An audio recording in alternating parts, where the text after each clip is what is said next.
Sit down. Be humble. Sit down. Be humble. Sit down. Be humble. Sit down. Be humble. Sit down. Be humble. And welcome into Out of Bounds here on 103.7 The Buzz. Appreciate everybody listening in on this beautiful day here in the great state of Arkansas. John Nabors, Joe Franklin, broadcasting live from the Hoggs Meat Market Studios with you today. And thank you as always for making us a part of your afternoon this afternoon. It is a wide open Wednesday here, folks, where we're going to talk about everything in the sports world that you want to talk about. And, of course, you can get on the conversation pretty easily at 501-661-1037. Get after us in the Asher Record Live fan feedback, after me on Twitter, at BuzzJohnNabors. And today, going to have a loaded show for you because there's a lot of things to talk about in the sports world. And going to have Pat Bradley, thanks to Motorsports Authority, in the 2 o'clock hour. Going to have Andrew Hutchinson of Best of Arkansas Sports in the 3 o'clock hour. And we're going to have some giveaways that will keep you updated on some of the details from that. And we'll talk a little football, a little basketball, a little baseball, pretty much everything. But that's at that time of year, and it's so cool to see that the World Series is finally set, just like everyone predicted before the season started. And the overwhelming favorites to be in the World Series, the Texas Rangers and the Arizona Diamondbacks, which Diamondbacks take care of business last night, as you heard there in the intro, over the Philadelphia Phillies. And we talk about teams and, who you want to see in there or who you want to root for, or maybe you have a vetting interest, but to see teams, I think that I saw this morning that had I think it was the Rangers that had 175 to 1 odds of getting to the World Series, and maybe it was the Diamondbacks are 50 to 1, something to that extent, but pretty rare and pretty tough. And the fact that both of these teams are heading to the World Series as I think it's a pretty cool thing. I like newness. I like new teams. I like some mixing it up, especially in Major League Baseball, and I think that we definitely got that with the Rangers and Diamondbacks being the two teams in it.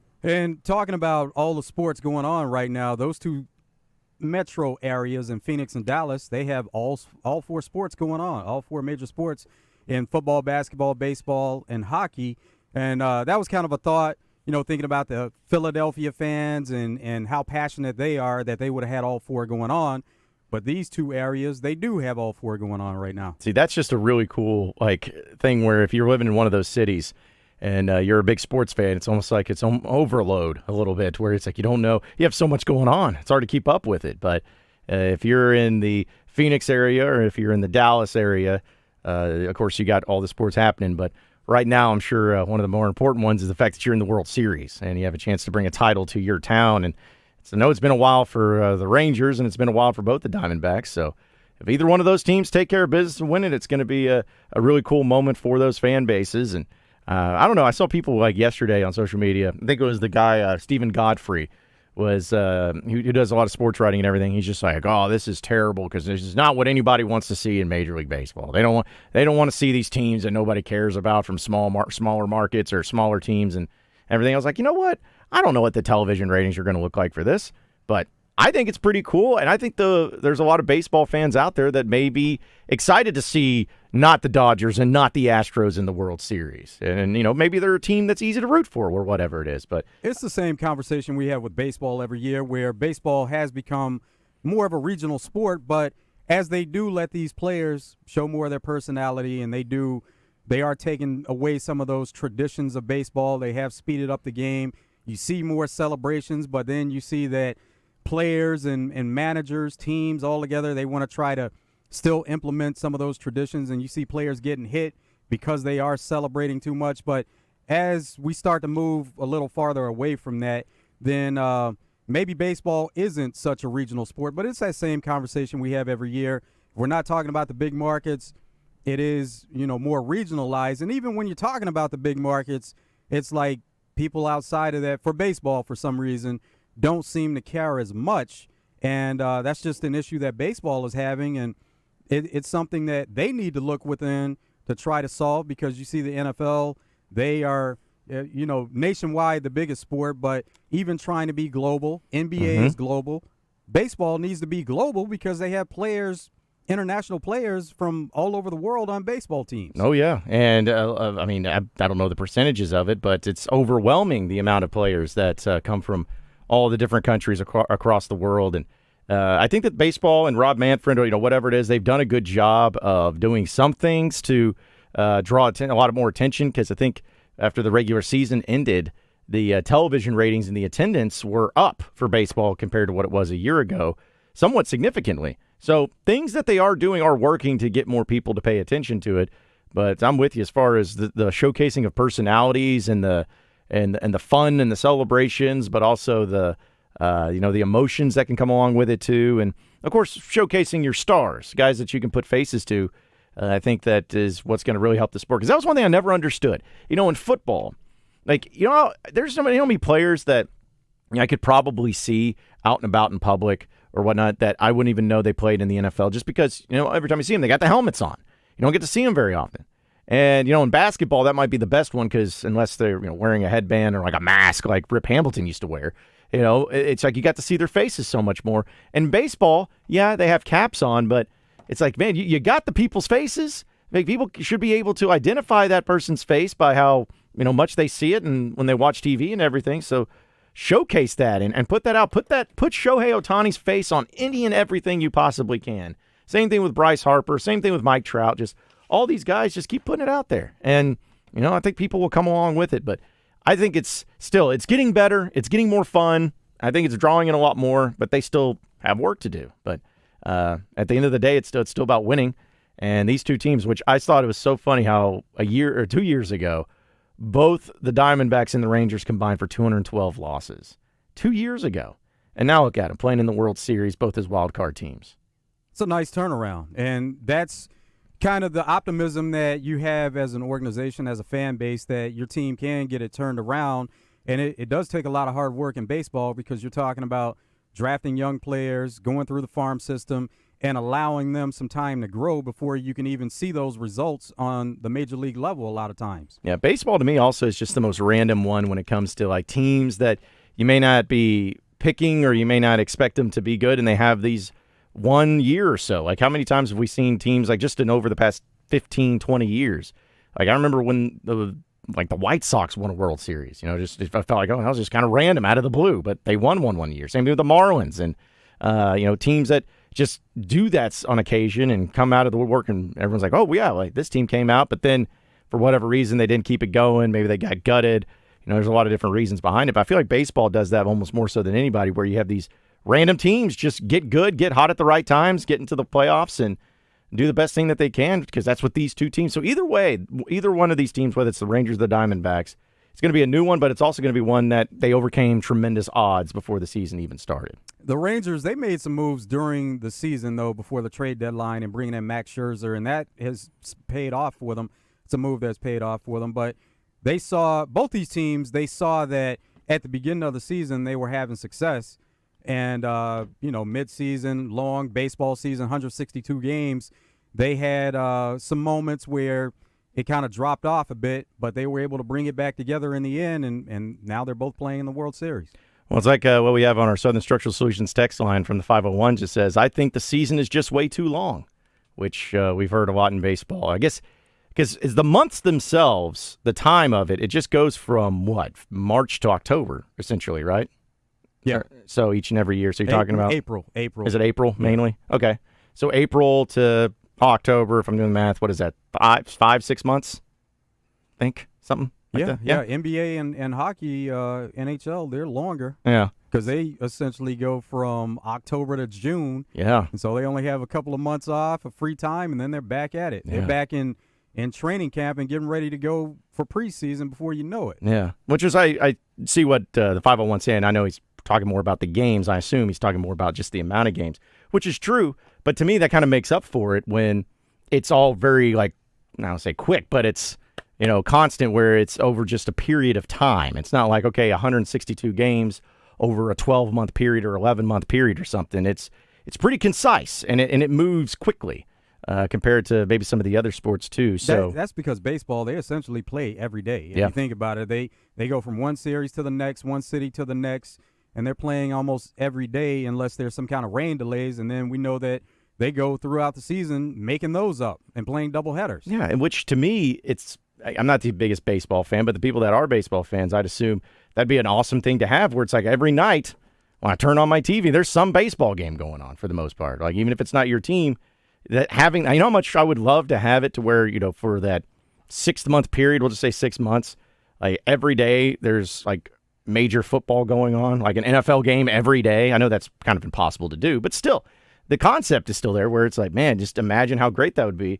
That's a cool thing about baseball, is that nearly every single night during that span that you turn on your TV, or if you have I don't know what the Major League Baseball equivalent of the Sunday ticket is. I'm assuming they have something to where you can. Yeah, they do. Yeah, it's like extra innings. Extra innings, that's it, yeah.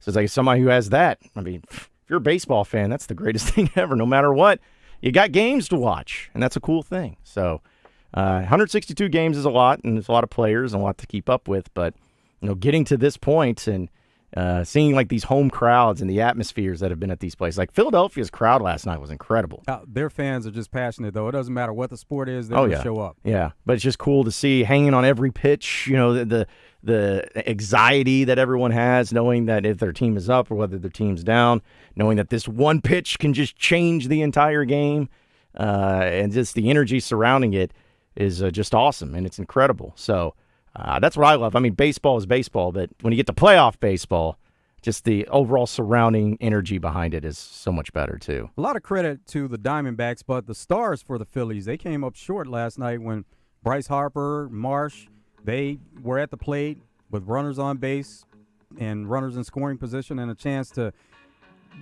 at least get the game tied, and then, you put yourself in a position to win if you do tie the game. They came up short last night. Yeah, they did, and now they're going home, and the Diamondbacks are moving on. So we got the World Series set, but we have a lot to talk about here on a Wide Open Wednesday. We want to hear from you folks. What do you want to talk about on today's show? Anything and everything. Call or text in at 501-661-1037. You can get after us in the Asher Record Live fan feedback. After me on Twitter at BuzzJohnNeighbors. We'll take a break. When we come back, we'll get to more of your phone calls and messages and more of the great stuff going on in the world of sports next on Out of Bounds.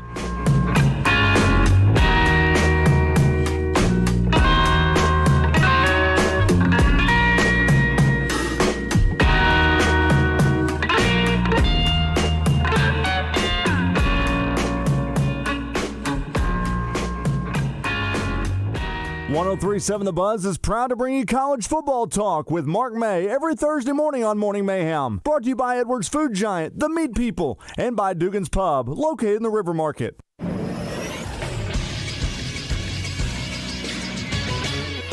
This is Sports Center. Last night in the NBA, the defending champion Nuggets beat the Lakers 119-107. Nikola Jokic picked up right where he left off in the finals as he had a 29-point, 13-rebound, and 11-assist triple-double. In the nightcap, the Suns beat the Warriors 108-104 behind Devin Booker's 32 points, 6 rebounds, and 8 assists. Tonight, there will be a doubleheader on ESPN. It'll get started at 6 with the Celtics taking on the Knicks. Then at 8:30, Victor Wembanyama will make his regular season debut as the Spurs host the Mavericks. The Grizzlies will also play their first game of the season, hosting the Pelicans at 7. You can listen to Memphis all season on 106.7 Buzz 2. I'm Christian Weaver with the Buzz Radio Network.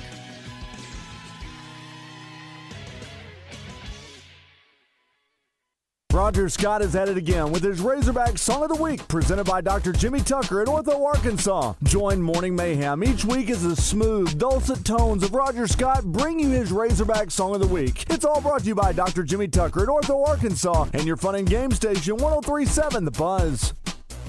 We're back with Wild Bill at Motorsports Authority. Great selection here on the lot, but what about my trade-in, Wild Bill? We'll trade for just about anything as long as you don't have to feed it. We'll put top dollar in that trade. I'm getting country fried crazy during this sale right now, and I'll tell you what, folks, it's a lot of fun to do business with us. If you're wanting top dollar for your trade, you need to come see us. You can check out the complete selection online at msastore.com. Better yet, come see us in Russellville on East Main, in Hot Springs on Central. You better get down here to Motorsports Authority. Touchdown! Take your yard up to the next level with a Caddy's Touch Landscaping. Josh Dickinson is a former PGA Tour caddy, and his landscape designs are inspired by some of the most beautiful golf courses around the world. Call Josh at 501-794-2770 for all of your landscaping needs. Flower beds a mess? Josh's crew can give your home the curb appeal you've always wanted. A Caddy's Touch Landscaping also installs French drains, retaining walls, and they'll even take care of your irrigation maintenance needs. A Caddy's Touch Landscaping. Call today, 501-794-2770. Hi, neighbor. It's Garen with Shamrock Roofing. Insurance deny you coverage on that roof? You won't be denied at Shamrock. Visit shamrockroofer.com for a chance to win a new roof. Absolutely free. Just visit shamrockroofer.com, where one call does it all. I know when we can finally catch them Duke boys.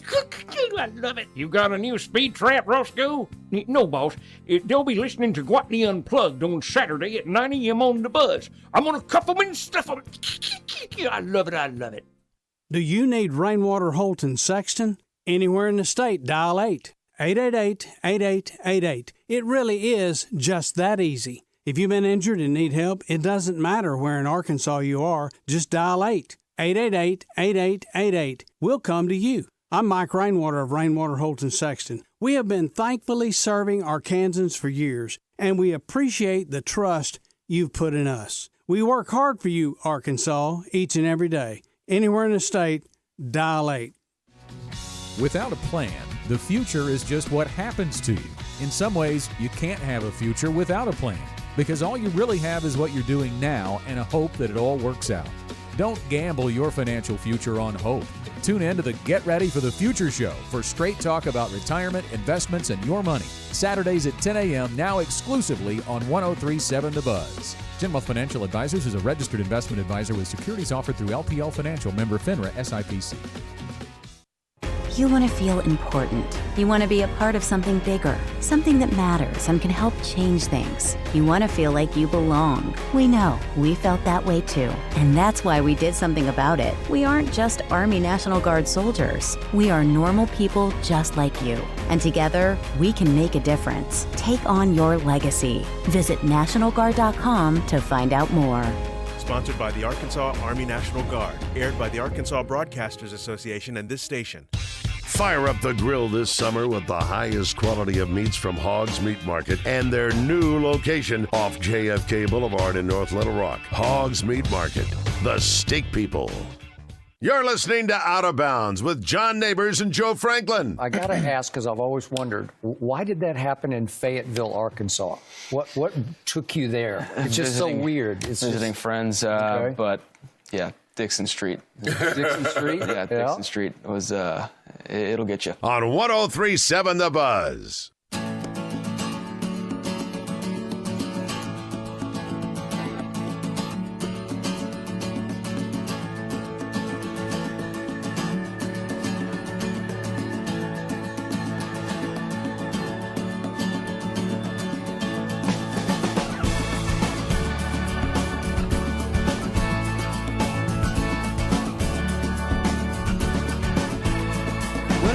Through the city on a 4th of July, had a firecracker waiting to blow, breaking like a rocker who was making his way to the cities of Mexico. Lived in an apartment out on Avenue A, at a tall on a corner of town. Had myself a lover who was finer than gold, but I've been broken, I've been busted up since. Love don't play any games with me anymore like she did before. The world won't wait, so I bet she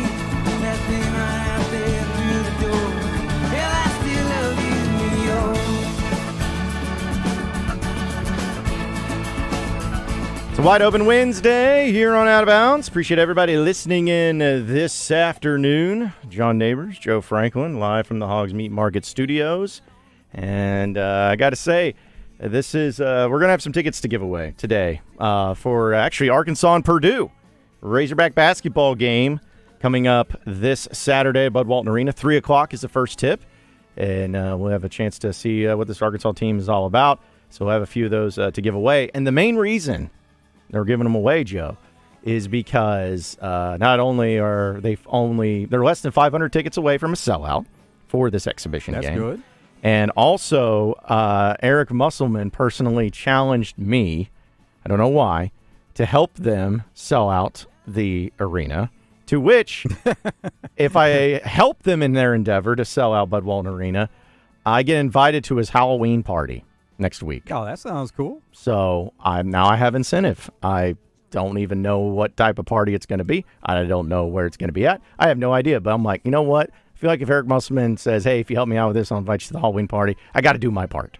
I got to help out. Yeah, and then the Halloween party is a big deal. If he put it out there, you know that it's a big deal. It's something that they take pride in. They take it, they want to have a lot of fun with it. And so to be invited is a big deal. Yeah, could you even fathom someone like Eric Musselman not having like an over-the-top great Halloween party? Because I can't. No, it's going to be lavish, so to speak. So, yeah, we're going to give some tickets away today to do our part to help out in the cause. But, yeah, they have less than I think they tweeted out early this morning, less than 500 tickets available for sale. So $15 is all they cost. I mean, you can't get a better deal than that, especially to see these two teams play.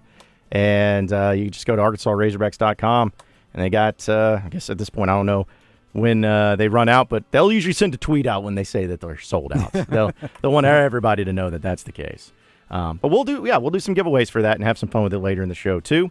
But also on our Southern Structural Solutions text line, we're talking about baseball and the seasons and the length of them and everything. And from the 501 says, I think that's what makes a football season a little bit more special and anticipated is, I assume he's talking about with the shorter time frame, but also the lesser amount of games where, each and every game means a lot more and each and every weekend means a lot more. So I agree with that. I think that there's something to be said where, every single, for the most part, every single weekend, you're going to have your team playing and football in general just playing, and then you get your break in the week, and then you come back, and it makes it a little bit more special because of how more, quote, rare that it is.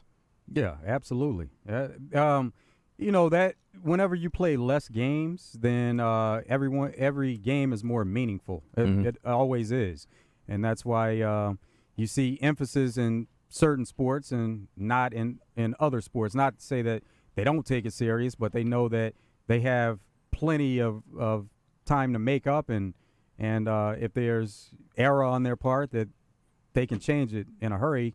When you don't play as many games, then you can't do that. Yeah, because when did the NBA expand to 82 games? How long ago? I mean, I know that's it's been 82 since I can remember. Yeah, I would have no idea with that. Because the reason I ask is with the NFL expanding to having one more regular season game here recently, where it went from 16 to 17.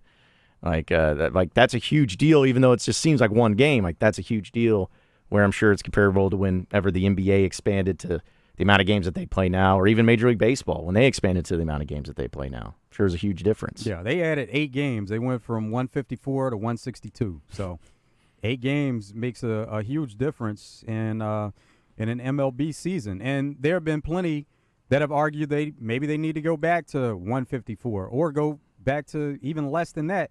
But then you're talking about with so many years, so many seasons of records, now that's going to be in jeopardy of not even coming close to them. And then with NFL, for example, you have certain records that are in jeopardy that they're going to fall, but you are playing an extra game. So do you have to put some kind of asterisk on that to say that, well, this record was broken with an extra game? They're not going to do it. It's just going to go down as a record that was broken. Yeah, because, all professional sports, it could be wrong. They've all expanded their games. They've all expanded the amount of games that they've played, and they've just kept up with the records. So it's just something you're going to have to deal with. My only question is when I hear people bring back, scale it back a little bit, I was like, you think the players are going to be like, okay, well, then you can pay me less because I'm playing less games? Think you can take money now out of my contract? Nah, they're not going to do that at all. And then whenever they have those discussions about adding more games, that's something that held it up with the NFL, was that the players were saying, you want us to play more games, but you're not going to pay us more to play more games. That doesn't make sense. No, not at all. By the way, Christian Weaver just texted me, said 1967 was when the NBA expanded. Before any of us were around. Yeah, so that's at least their records are going to be pretty solid if anybody ever breaks them, considering, what is that, 50 years, 60 years almost of being able to have the same amount of regular season games. Yeah, so any record that you break in the NBA regular season, you're good. And when I say any of us, I mean you, me, and Christian. All of us.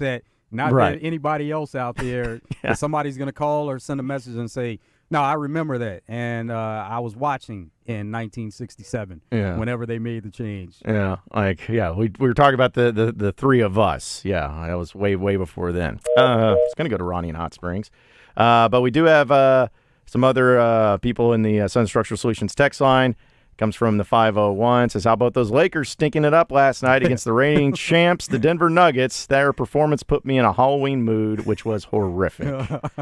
Man. They put the Lakers in that position every year. We talked about it yesterday, where they give them probably the biggest challenge to begin the NBA season.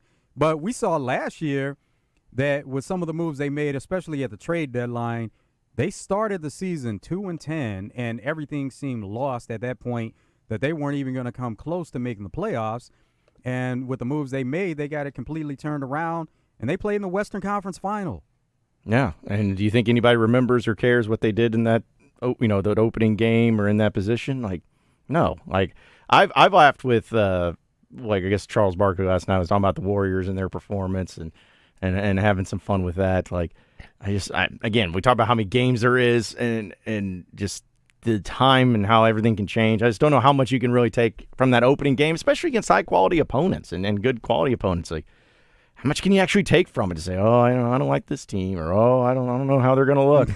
It's like, man, at the end of the day, if you got superstars, if you got players, if you got guys, then odds are you're going to be just fine, and you're going to be in good shape. The Warriors do have an issue, like he pointed out, there's age. The Lakers have age also, but as he pointed out, there's that, and then the fact that they're not the biggest team. Now, we have seen them use that to their advantage as a younger team, not being the biggest team, and they can get up and down the court.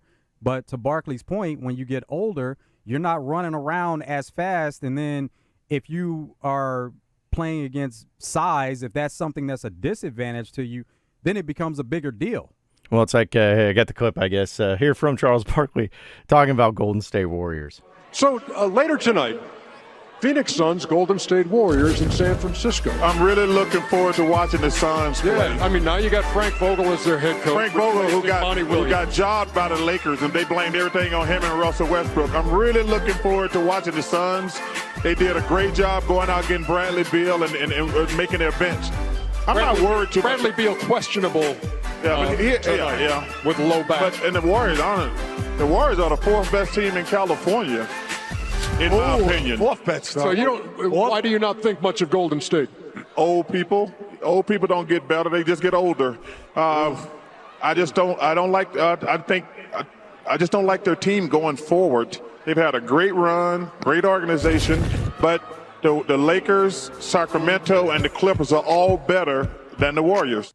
So there you have it, Charles Barkley, fourth best team in the state of California, pretty much. And we know that Barkley does that. He's going to give his opinion. He's going to be maybe step out on an island and be a lot different than what everybody else is thinking, but we expect that from him. And if he's right, he's going to hear about how right he is. If he's wrong, he definitely is going to hear about how wrong he was. Yep, but he's entertaining, and that's all that matters. He's interesting and he's entertaining at the end of the day. But yeah, last night you had the Nuggets take care of business against the Lakers 119-107. And then you had the Suns go on the road and defeat the Warriors 108-104. And at least in the game of the Warriors, even though they got the loss, and it's weird seeing against Chris Paul on the Warriors after being so used to where he's been at before. But still, for those of you who are Razorback fans wondering about Moses Moody, he got in the game, played 18 minutes, actually went 4 of 6 from the field, 2 of 4 from three-point land, finished with 11 points with 3 rebounds and 3 steals and a block shot. So nice little minutes and efficient minutes out of Moses Moody coming off the bench for the Warriors. And that's what they need more of, and that's why Barkley said he doesn't know about them going forward, because we know, the focus is always going to be on Steph, Clay, Draymond, and then they added Chris Paul, who is an older player too. But, that's where it needs to come from. Moses Moody, Kuminga, who they had big expectations for.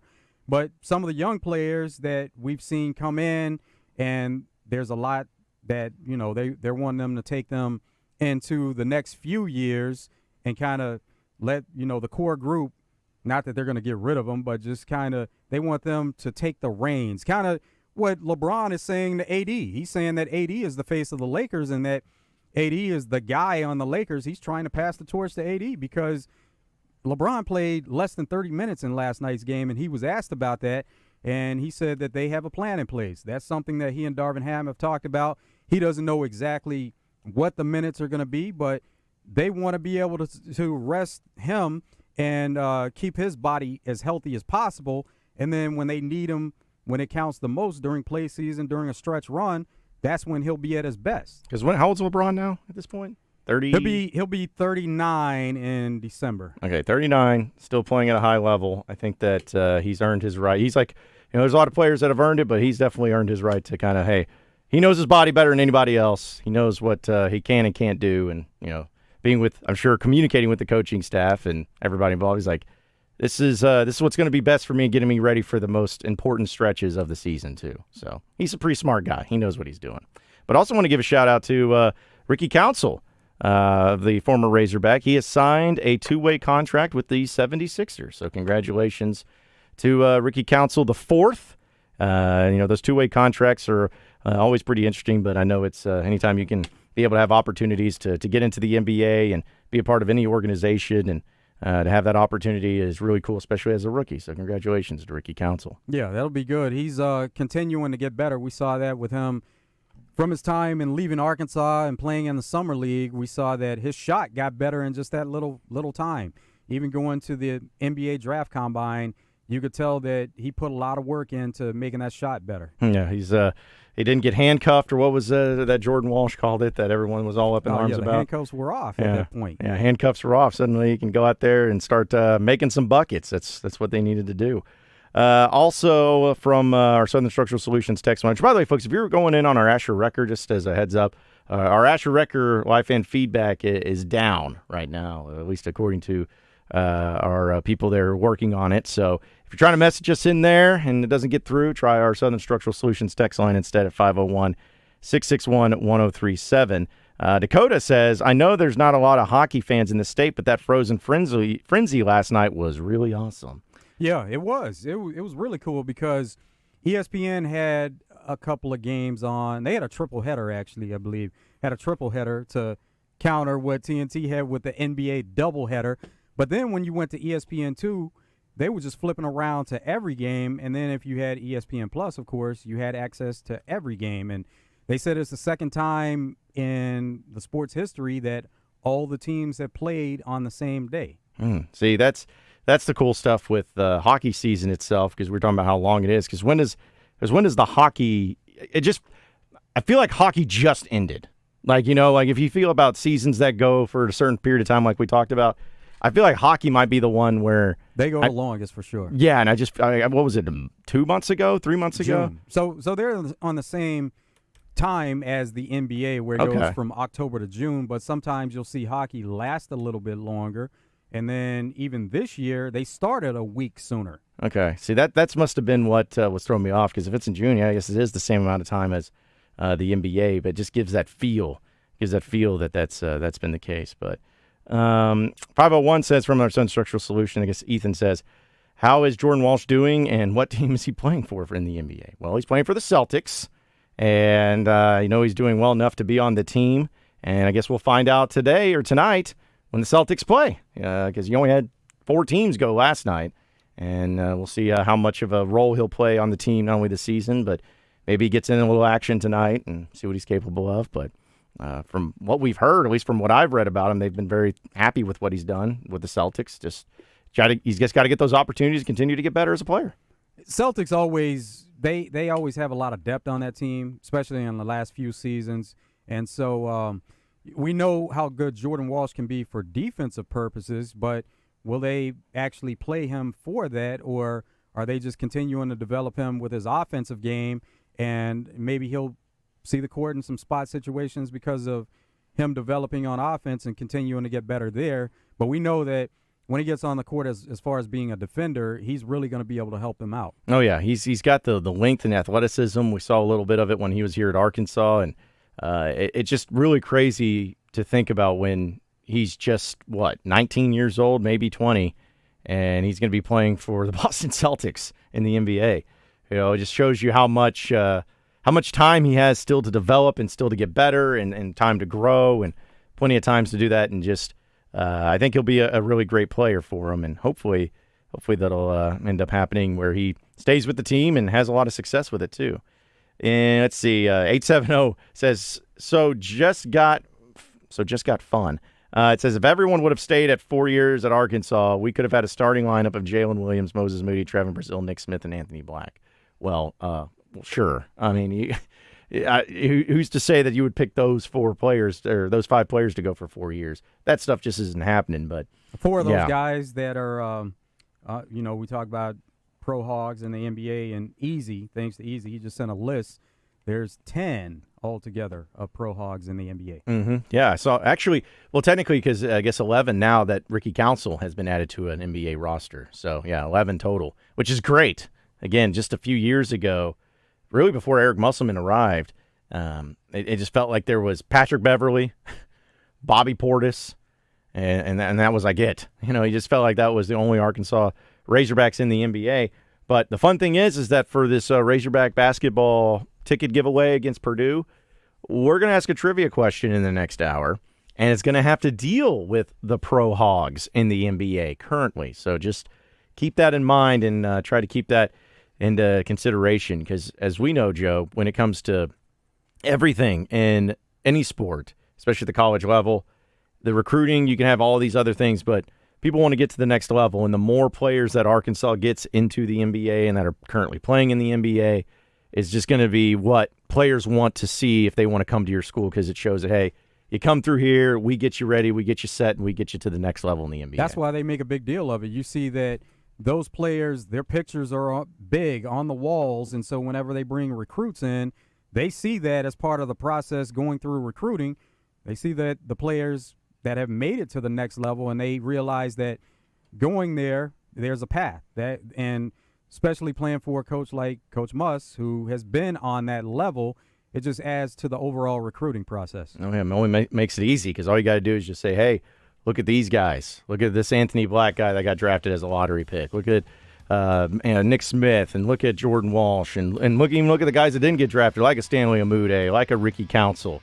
You know, guys that didn't get drafted still getting those opportunities in the NBA. So it just is it's one thing that everybody wants to have and wants to be their dream, and if you're a coach that brings them in, it's great. Not only do they showcase Arkansas athletes, you see them on the recruiting visits, but then Coach Muss, he's gonna put the other guys out there that he's coached, the Martin twins that are in the NBA and have a lot of success before he even got to Arkansas. Oh yeah, he's gonna make sure any and every player that's even had any sort of hand in them getting to the next level, he's going to promote that. But as he should. That's the way it's got to do. So, anyways, we got a lot more to talk about, though. We got what's trending in the world of sports coming up next on Out of Bounds. And we'll get to more of your phone calls and text messages, so stay with us here on a wide open Wednesday on Out of Bounds.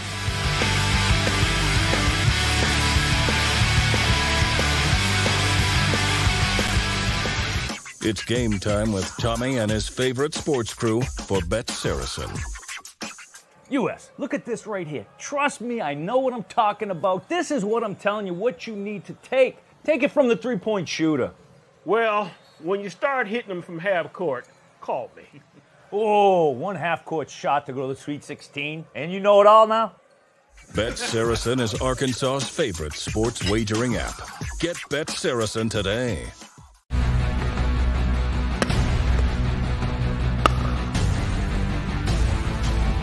Telling you, I didn't know if I was watching Razorbacks play or Titanic. They're right. Very good. Hi, I'm Jamie Cobb of Gwatney Chevrolet. You've heard plenty of stories about car dealers being short on inventory. That may be the case at some places, but not at the Gregory Street exit in Jacksonville. Gwatney Chevrolet has an impressive lot of late model, in-warranty, pre-owned vehicles that I promise you are good enough for mom. Just like the ones you're seeing now. Remember, whether it's a used or new, the only name you need to know is Gwatney Chevrolet at the Gregory Street exit in Jacksonville.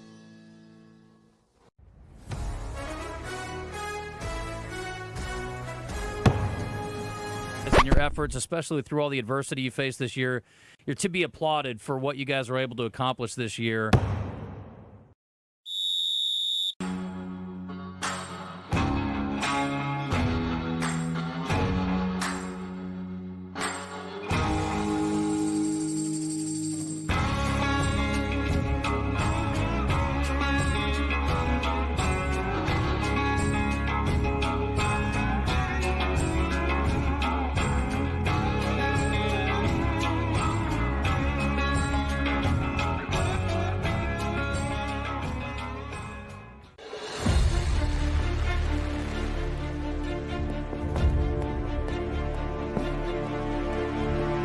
Do wish you the best of luck and really appreciate you joining us each and every week here on Out of Bounds.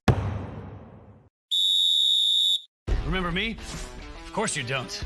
but I'm sure you recall that Twin Peaks is your local source for scenic views. We're men. We eat with our hands, and we ref from the bleachers. Gas Hogan! They can't hear you. This lodge is your local manly escape. Only here are you encouraged to indulge in all the man-sized portions of scratch food, sports, and 29-degree draft beer your manliness desires. So get your axe into Twin Peaks and experience the lodge mentality.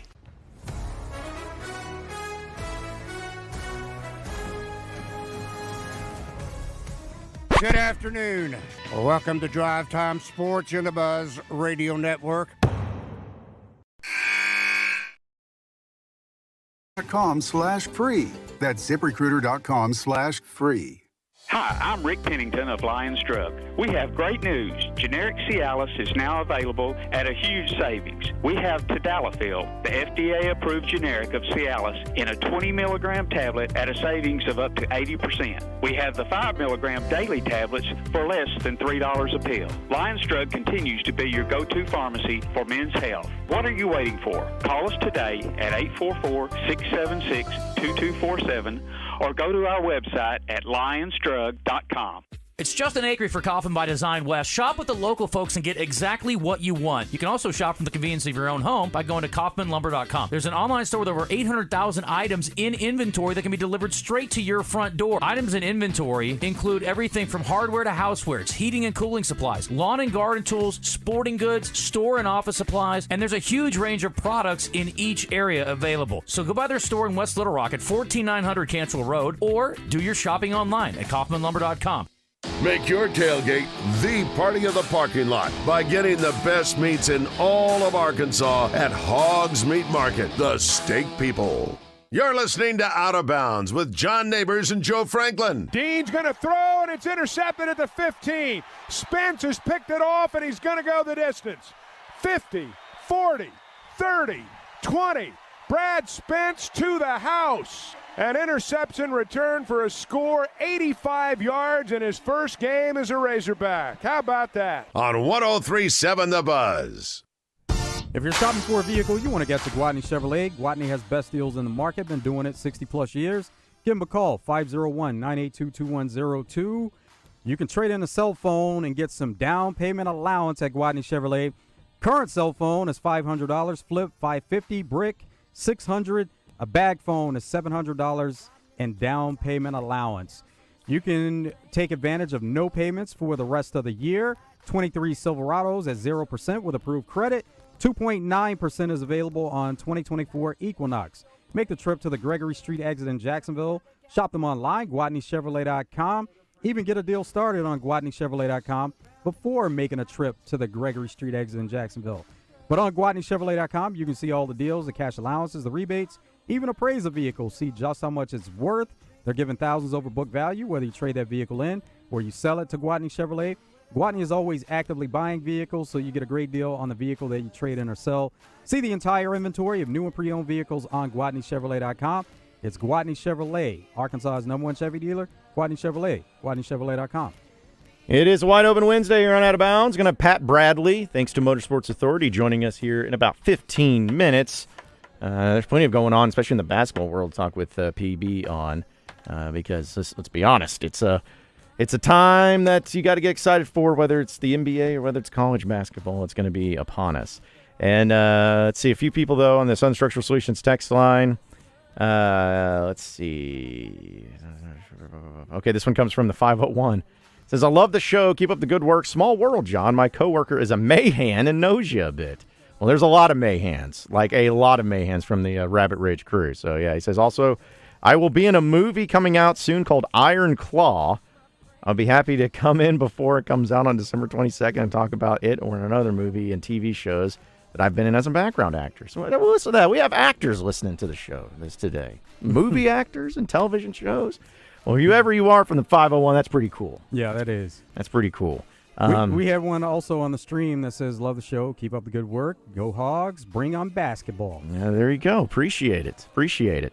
I was actually, this reminded me of, like, we've had a lot, I mean, when I say a lot, obviously not as much as like California and stuff, but for a state like Arkansas, there's been quite a few pretty famous movies and television shows that have been filmed here in the state that people got to be extras in.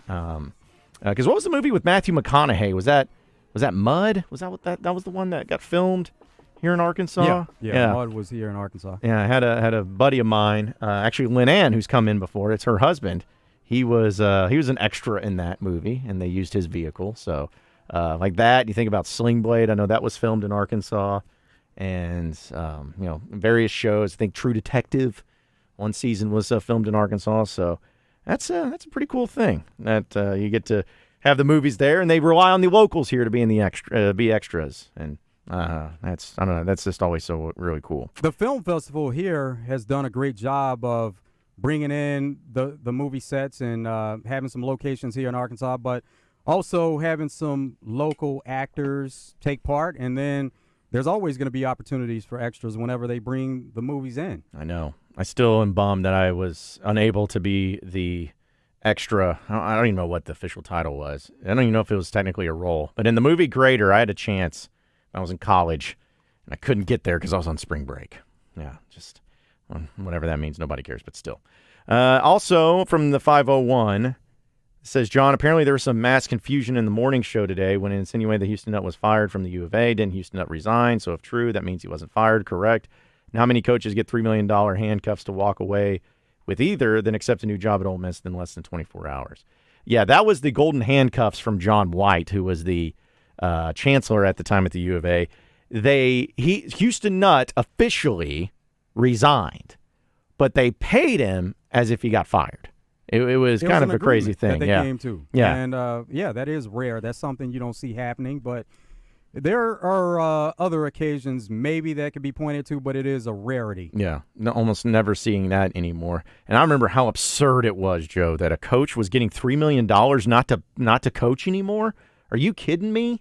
What kind of craziness is that? $3 million. They get about 20 to 50 now. Yeah, if not more. Yeah, let's say talk to Jimbo. Jimbo Fisher out there is going to get just everything he's ever wanted when it comes to his money. But yeah, that's yeah. So hopefully that clears it up. Is that he officially resigned, but they paid him as if he was fired. So both parties were looking to move forward, parting ways and whatnot. They didn't want to fire him, so they just had him. So he officially resigned. That's how he's able to take the job at Ole Miss, which I think he took I don't think it was the next day, but it was very quickly afterwards.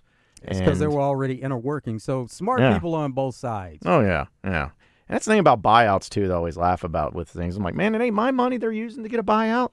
Like if that's what they agreed to and they can afford to pay it, then fine. It is some, but it's a small portion. Yeah, but whatever people decide to donate to the university, it does go towards that. But yeah, in all aspects, it's not your money.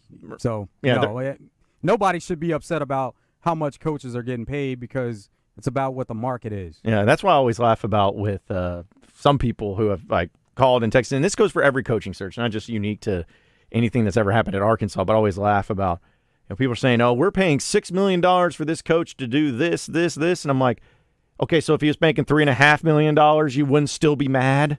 No, you'd still be mad that they weren't winning. Like it wouldn't be like, oh well, what do you expect? We're only paying him $3.5 million. Of course he's going to go 2-6. It depends on what the market is, and you're not going to see that happen anyway. But in that case, just the example, if a coach is making $3.5 million and the next lowest paid coach is making like $7 million, then you're talking about an extreme circumstance, which is not going to happen. But if that is the case, then it would turn to, what do we expect? Because he is the lowest paid coach by far. Yeah, well, I just look at it as it's not my money. That's technically, it's not like if they have to give Sam Pittman or whoever a raise, they're not knocking on my door calling me up saying like, hey, we're going to need you to pay more.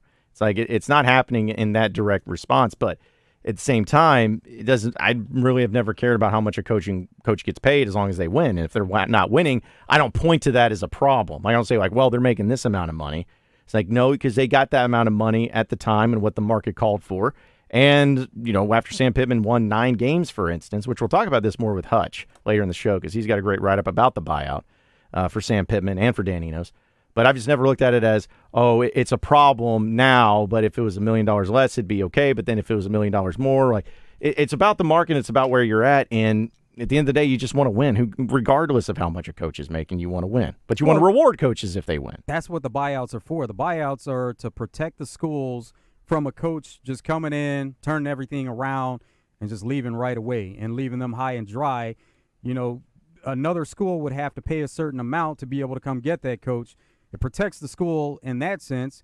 It protects the coach, on the other hand, by when they do get fired, if it comes to that, then they walk away with something for putting in the time, the effort, and everything it takes to go into coaching. And so that's what the buyout originally was for. Now, the amounts that are paid out, people can argue about that and think that it's too much, but that's kind of where it is now. I know, and it makes it frustrating to almost keep up with and to see when certain coaches get signed for certain contracts. You know, people say how bad this contract was. Well, in hindsight, it made sense at the time. I mean, that's stuff that's above my pay grade. And, you know, I just want to win. I don't want everybody to win. And I want everybody on the kill of my team to win. That's what I'm saying. But it goes back to my point of I just don't care as long as you win. I don't care how much money you're making or you're not making. I don't care how much the buyouts are or whatever. As long as you're winning, as long as the results are coming in, that's what matters the most. But it only gets brought up when things are going bad. But still, we have a lot more to talk about in the second hour of Out of Bounds coming up next. We'll have Pat Bradley joining us, thanks to Motorsports Authority. And we'll keep it moving on a wide-open Wednesday on Out of Bounds, so stay with us.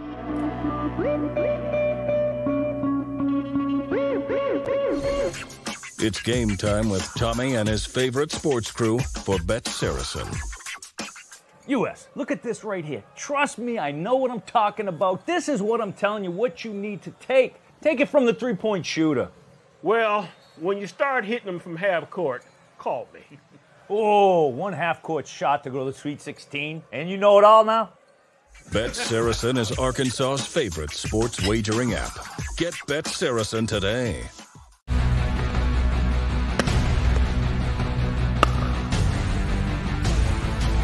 I'm telling you, I didn't know if I was watching Razorbacks play or Titanic. They right. Very good. Hi, I'm Jamie Cobb of Gwatney Chevrolet. You've heard plenty of stories about car dealers being short on inventory. That may be the case at some places, but not at the Gregory Street exit in Jacksonville. Gwatney Chevrolet has an impressive lot of late model, in-warranty, pre-owned vehicles that I promise you are good enough for mom. Just like the ones you're seeing now. Remember, whether it's a used or new, the only name you need to know is Gwatney Chevrolet at the Gregory Street exit in Jacksonville.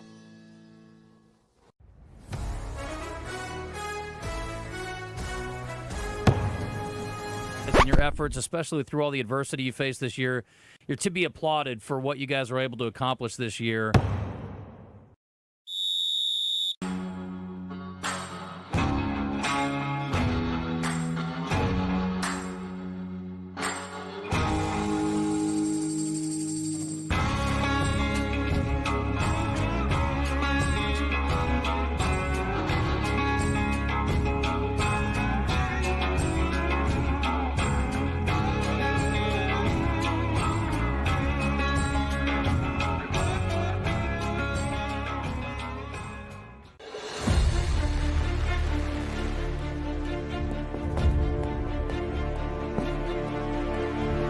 We do wish you the best of luck and really appreciate you joining us each and every week here on Out of Bounds.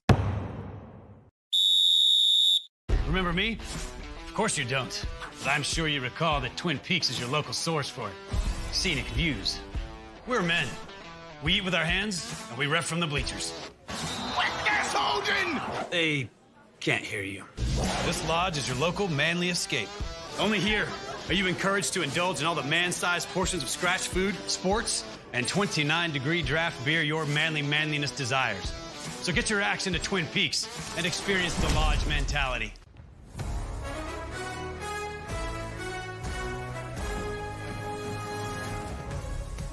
Good afternoon. Welcome to Drive Time Sports in the Buzz Radio Network. You more than anyone else. Please turn your old car into cash at Fletcher Dodge in Sherwood. Want to know about bass tournaments and some of the best fishing spots in the state? Well, listen to Fishing Arkansas Sunday mornings with Big Sarge and his crew. Fishing Arkansas is presented by Axles Plus, Arkansas River Valley Roofing and Restoration, Globe Life Everett and Associates, and Dr. Brad White at Cersei Dermatology. It's Fishing Arkansas Sunday mornings on 103.7 The Buzz.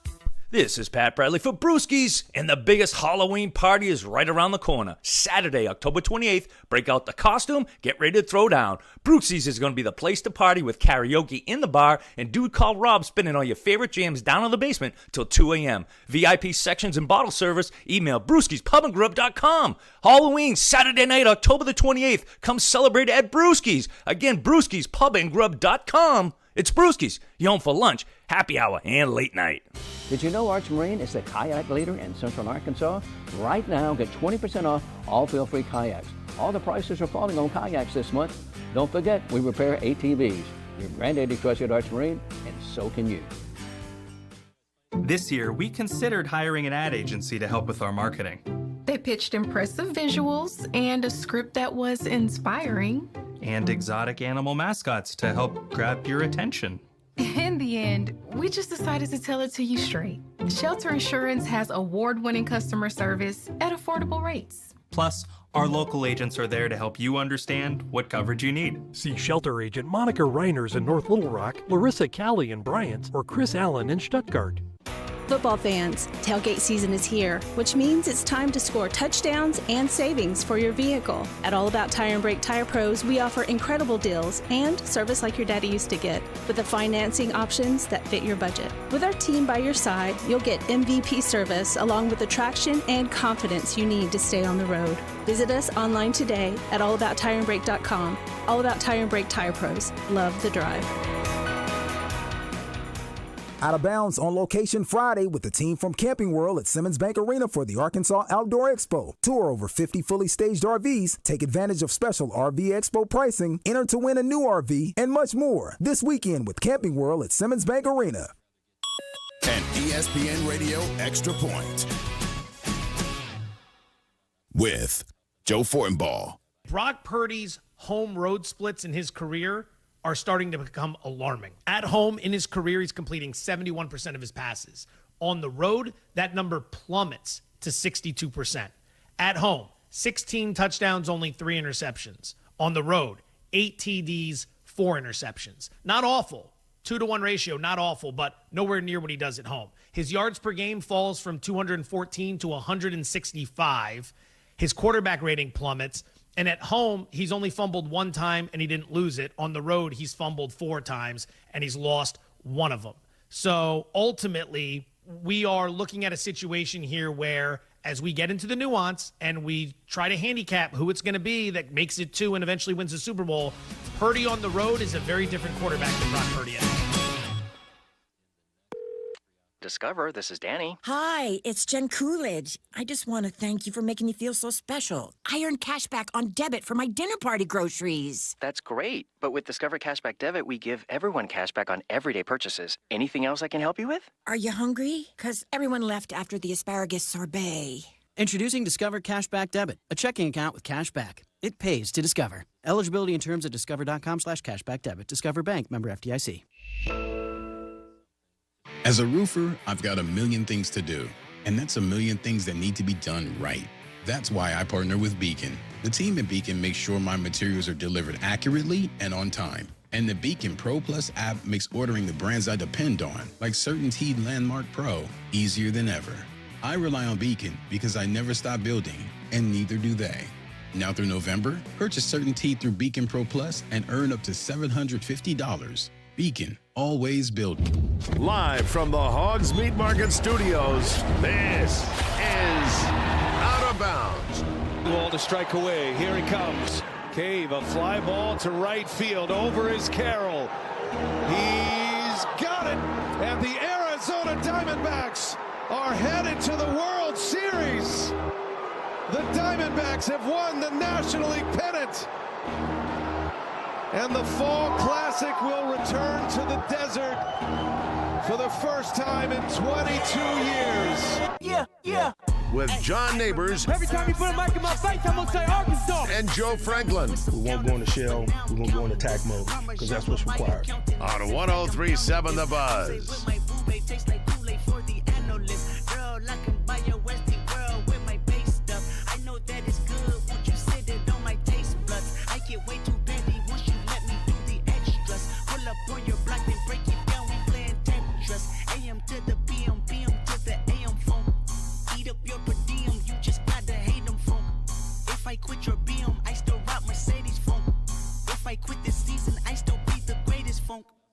left stroke just went viral. Right stroke put little baby in a spiral. Soprano C, we like to keep it on the high note. It's levels to it, you and I know. Tell them be humble. Sit down. Be humble. Sit down. 1 hour down, 2 hours to go. Appreciate everybody listening in on this beautiful day here in the great state of Arkansas. John Nabors, Joe Franklin, broadcasting live from the Hoggs Meat Market Studios with you today. And thank you, as always, for making us a part of your afternoon. This afternoon, it's been a fun-filled show here on a wide-open Wednesday. Talking a lot of football and basketball and even some baseball, which we'll have Pat Bradley joining us here in just a second. But let's go ahead and squeeze in Navy Mike real quick before we get to him. What's up, Navy? Hey, what's up, John, and what's up, Joe?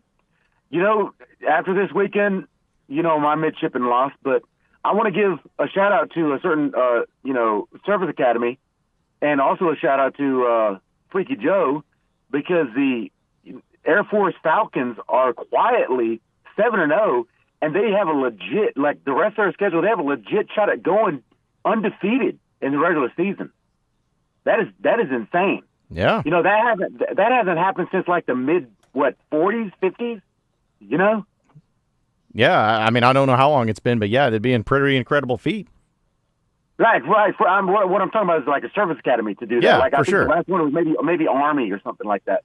And so if you and you hear me, Joe, like if they go 12-0, they could throw a serious monkey wrench into like a playoff scenario where you've got multiple teams with one loss, or maybe even a conference champion that has 2 losses.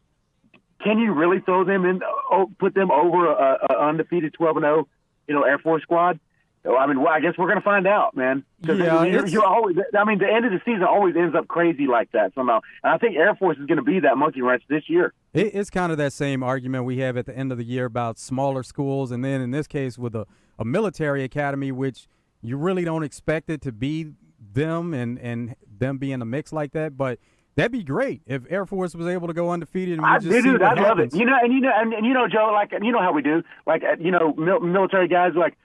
Of course, I hate the Air Force when we play them, or like for the Commander in Chief Cup and all that, the trophy and all that. But if one of us is doing good, great, we all cheer for you because we're all on the same team. Absolutely. I'd love to see Air Force go undefeated and see what they can do with that. Yeah, that'd be great. It'd be great to see. Yeah. Hopefully they keep. Anyways, it that's all I got, guys, and y'all take care. All right. Appreciate it, Mike. Appreciate it, Navy. Thanks for calling in. And we know that it is Wednesday, and around this time each and every Wednesday, we got to talk to our guy, Pat Bradley, thanks to Motorsports Authority. And PB, as always, appreciate you, man. How you doing this afternoon? Doing good. What's the word, boys? What's the word? A lot of sports going on right now. And then with NBA starting last night, you had a couple of games. Then you have 12 games today. NHL, they had every team playing yesterday trying to counter what the NBA was doing. But just an exciting time in sports altogether to have so much going on.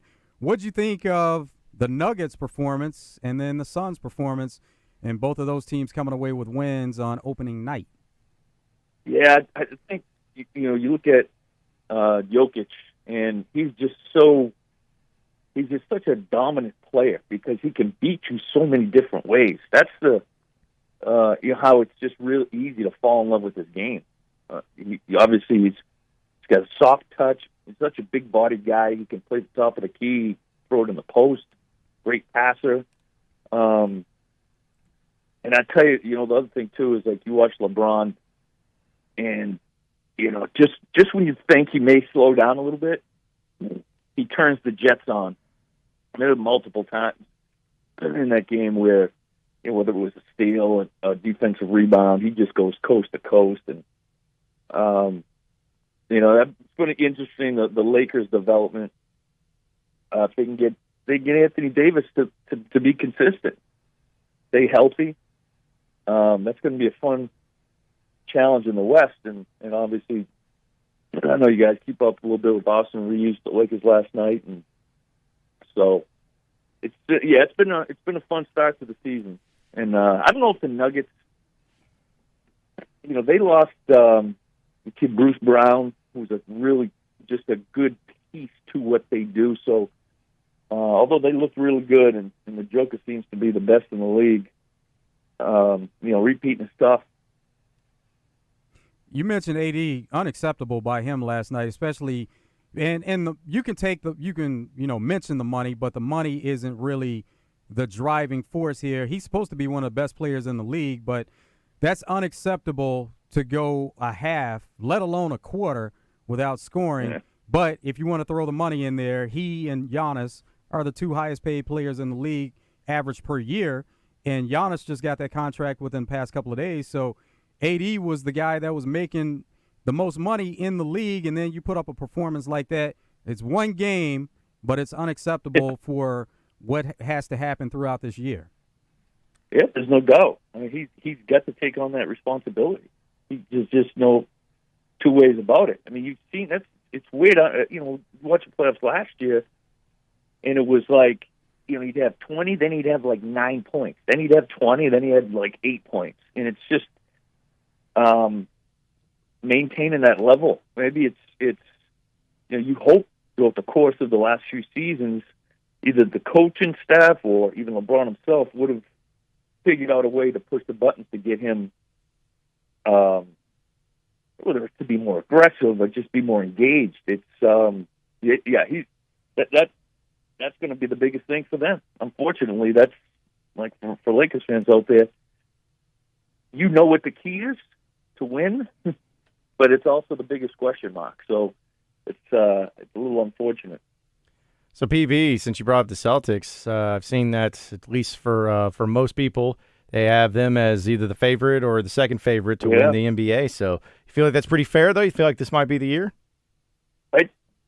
Yeah, there's no doubt. They've been so close, and there have been moments where you just couldn't put your finger on what it was to put them over the edge.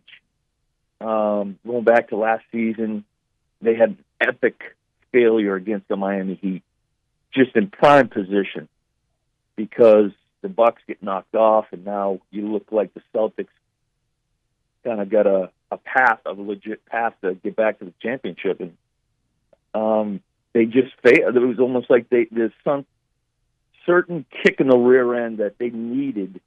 They didn't have anybody that could spark them. But a year older, those guys are still very young, Brown and Tatum. But yeah, I like the moves that they made in the offseason. John, bring in Porzingis, Andrew Holiday. Holiday's a champion, big guard, defensive-minded guy. So they get the talent. There's no excuse. That's for sure. They should be there competing with the Bucks for the Eastern Conference championship. We saw that Joe Mazzulla had some growing pains as a first-year coach, comes back for a second year, and got a few pieces that are different, but how important is that going to be to the overall scheme of this team? We've seen that they are a really talented team, and a little coaching for them goes a long way. I mean, they're talented enough to do it with minimal coaching, but coaching does matter, and especially in the NBA. Well, yeah, and so if you guys remember, this was a couple seasons ago, Celtics head coach gets suspended, and Ime Udoka, he just flat out suspended. So you had a situation where they had to elevate somebody, and it was a guy, Joe Mazzulla, young guy, understands the game, however, just wouldn't, he was never NBA head coach. So I think that there were those growing pains. And the other thing that happened was they lost a lot of their assistant coaches. I mean, that's big time when you've got can depend on those assistant coaches. And they lost a few of them, but this year they were able, come back stronger. Mazzulla's definitely learned. He's talked publicly about how he's made mistakes.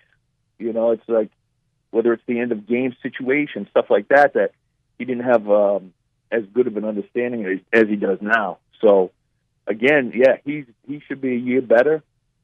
That's a well-run organization. Really, when you talk about sports teams and really anything, it starts from the ownership, and they get a really good ownership group. They set the tone and be willing to spend. Say we're not going to make excuses. Those types of things. And it's really not a surprise that they've been to the finals, recent conference finals, a few times over the last few seasons. Speaking with Pat Bradley, thanks to Motorsports Authority here on Out of Bounds. Now, PB, we're going to have some fun with a little trivia question later to give away to Arkansas and Purdue basketball this weekend. But I'm curious because I saw that Ricky Council signed a two-way contract, and you have 11 players now from the University of Arkansas that played for the Razorbacks that are in the NBA. Just what do you make of that? And also just the fact of maybe a former Razorback that you're excited about watching what they can do this year. Yeah, well, I mean, I think, watching how Bobby Portis has become a staple, dependable guy on that, and really a veteran voice on that Milwaukee Bucks team, I'm excited for him to get a chance to win it. And Moses Moody was playing lights out, and that was just a matter of time. You knew Moses was just being in that environment, Golden State environment, with all those. They got really good ownership, and being around Steph Curry, Klay Thompson, those kinds of guys, you knew Moses was going to get there. But it was tough for him to fight for minutes the last couple seasons, and he had a great game the other night. So I'm looking forward to him. Jalen Williams, I thought he had a fantastic year last year, and he's just scratching the surface on where he can end up. Just because, again, he doesn't have to score to help his team win. He can do it in a variety of ways. So there's always going to, he's always going to be part of that. Hopefully, hopefully the team will have a lot of success too. I think they will this year. With the new season starting, this is when we see those contracts come out, shoe contracts, and Anthony Black is one of 13 NBA rookies to sign with Nike. Huh. Did he really? Good for him. Yeah, so did he get his signature shoe? Yeah, well, I don't know about signature shoe, but he's one of the signings. So, I mean, he's in the same class, though, with the Thompson twins, Brandon Miller, Victor Wembanyama, only one of 13 rookies to sign with Nike. Wow, and well deserved. I mean, he's sort of like describing Jalen Williams, and he's another one. He can't score. He'll, but he does so many other things. But that's good to see that. I didn't realize that. Couple of other SEC guys that are in there, PB, Kobe Brown and Cason Wallace. Oh yeah, Cason Wallace, the best player in Kentucky last year. What did they release the details of? Is it free gear or? They're gonna get all the gear and the shoes and everything that they want. But that's just kind of, it's good company and it's a nice elite class to be in. Yeah, no, it's sort of like, more affirmation of he's on that right path. You know what I'm saying? Which he certainly is. APB, I know that we've talked about it leading up to this point, but with Arkansas and, of course, Purdue facing off against each other in an exhibition game this weekend, it hopefully ends up being a sellout. But, a lot of fans are going to be there. You get to see Zach Edey and Purdue come to town. It's going to be on SEC Network Plus, so people at least get to watch it or listen to it here on The Buzz.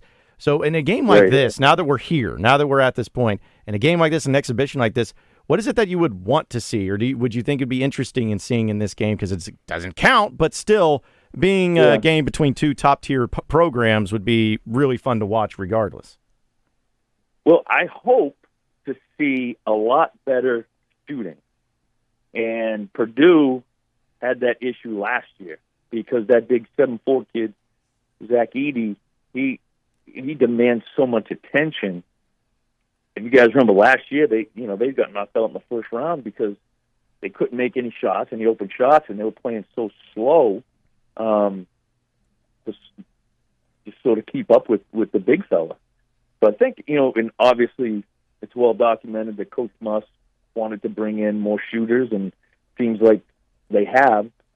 So I definitely would like to see that. However, I don't want to see us fall in love with the three-point shot. Unless you get, some couple guys who are proven to do that. I still like the fact that we get to the free throw line a high number of times. I think we went to the free throw line 23 times in that last exhibition game. So I'd like to see that. Turnovers were down. Of course, the competition is going to be night and day this weekend versus last weekend. But those things, you don't beat yourself. And it'd be fun because, we don't really know a whole heck of a lot of what to expect. I want to see Trevor Brazil. I'm excited to see him and his skill set. And that's going to be that's going to be fun to also see how Coach Muss sort of, does he play Brazil at the 4, the 5? How does he, mix in him and Mitchell and some of the other guys? Yeah, and to that point, PB, it's going to be interesting to see the philosophy in not only how do you defend Zach Edey, but on the offensive end, do you try to get him away from the paint by, having a guy like Brazil that's going to stay outside and maybe play inside a little bit, but try to get Zach Edey away from the paint by, a player of Brazil's talent. Right, exactly. So, if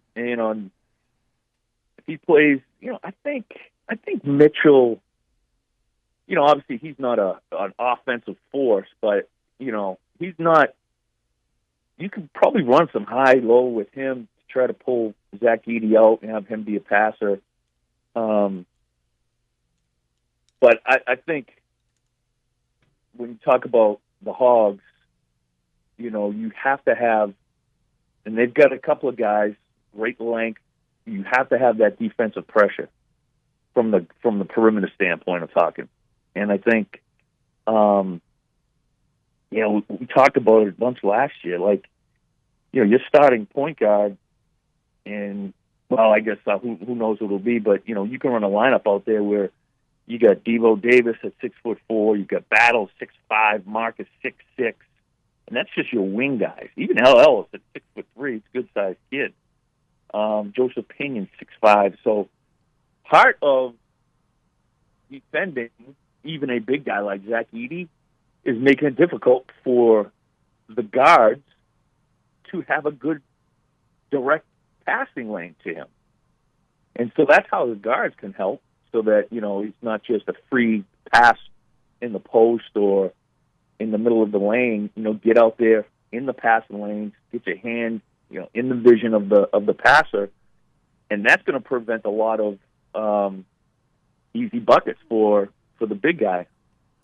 So, PB, I'm curious because I look back at some of the stat leaders that Arkansas had under Muss, and it's interesting to see some of the point leaders, but also the rebound leaders. Jalen Williams was really the only one that got close to 10 rebounds a game. Justin Smith had 7.5 rebounds per game. Last year, Mekhi Mitchell led the way at 5.5 rebounds per game.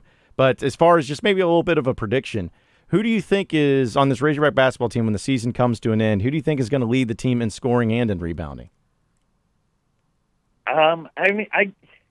Smart money would say Trevor Brazil, just because of how active he is. Because you got to remember, not only is he's got a nice soft touch, but he was catching alley-oops last year. He was attacking the rim, and I guess from a defensive rebounding position, he's just so long and he gobbles up real estate quick, man. He's got good footwork too. So you would think smart money would put him there. And we'll see. Mekhi obviously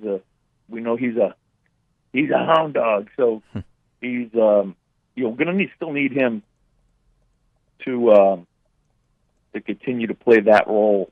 And I think he did a great job of doing it last year. Well, PB, before I let you get out of here, man, give a shout-out to the fine folks over at Motorsports Authority. Motorsports Authority, the website, msastore.com. That's msastore.com. Check them out. They get the locations there. Get your pre-owned vehicles. They also have plenty of accessories, truck accessories, car accessories. Make it very, very easy for you to get what you need. MSA Store, Motorsports Authority, MSAstore.com. All right, PB. Have a great weekend, man. We'll catch up with you next week. All righty. Take care, boys. All right. And it's Pat Bradley joining us. Thanks to Motorsports Authority, just like he does each and every Wednesday. And we're going to take a break. When we come back, we're going to have a Razorback ticket giveaway. Don't call in yet because we haven't decided, or actually we have decided, but we don't want to give it away yet as far as how we're going to do it. So just be on the ready, be on the listen, be on the lookout. We'll give you some details on that and keep it going on a wide open Wednesday here on Out of Bounds. So stay with us.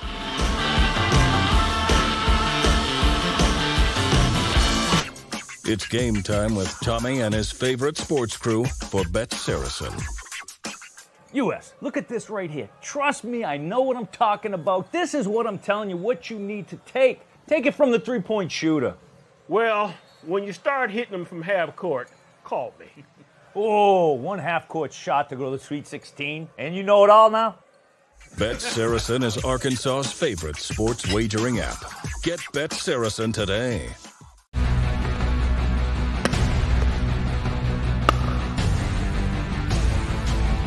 Telling you, I didn't know if I was watching Razorbacks play or Titanic. They right. Very good. Hi, I'm Jamie Cobb of Gwatney Chevrolet. You've heard plenty of stories about car dealers being short on inventory. That may be the case at some places, but not at the Gregory Street exit in Jacksonville. Gwatney Chevrolet has an impressive lot of late model, in-warranty, pre-owned vehicles that I promise you are good enough for mom. Just like the ones you're seeing now.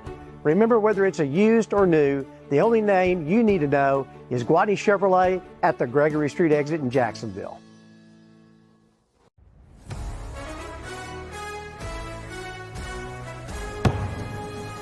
In your efforts, especially through all the adversity you faced this year, you're to be applauded for what you guys were able to accomplish this year.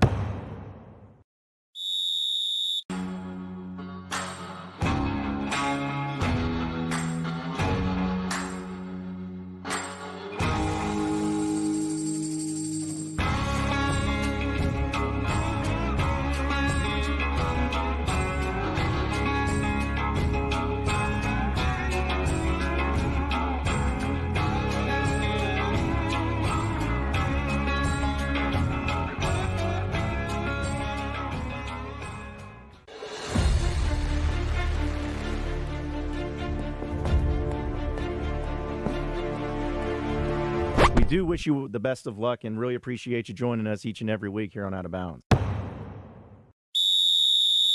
Remember me? Of course you don't. But I'm sure you recall that Twin Peaks is your local source for scenic views. We're men. We eat with our hands, and we ref from the bleachers. Gas Hogan! They can't hear you. This lodge is your local manly escape. Only here are you encouraged to indulge in all the man-sized portions of scratch food, sports, and 29-degree draft beer your manly manliness desires. So get your axe into Twin Peaks and experience the lodge mentality.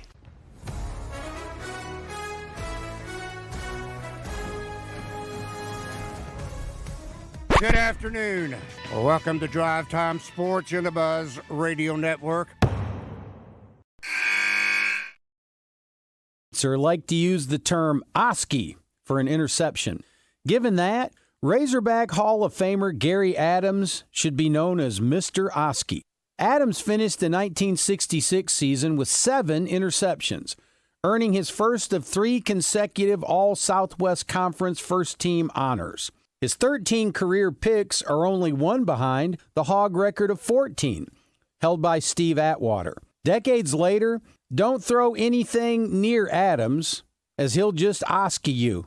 Yeah, we're watching you, number 22, and we're watching Doublebees for a tasty snack or meal of Chester's chicken, Big Rock pizza, a breakfast sandwich, or even catfish or a hamburger in Rosebud. Doublebees. It's where you gas it, grab it, and go.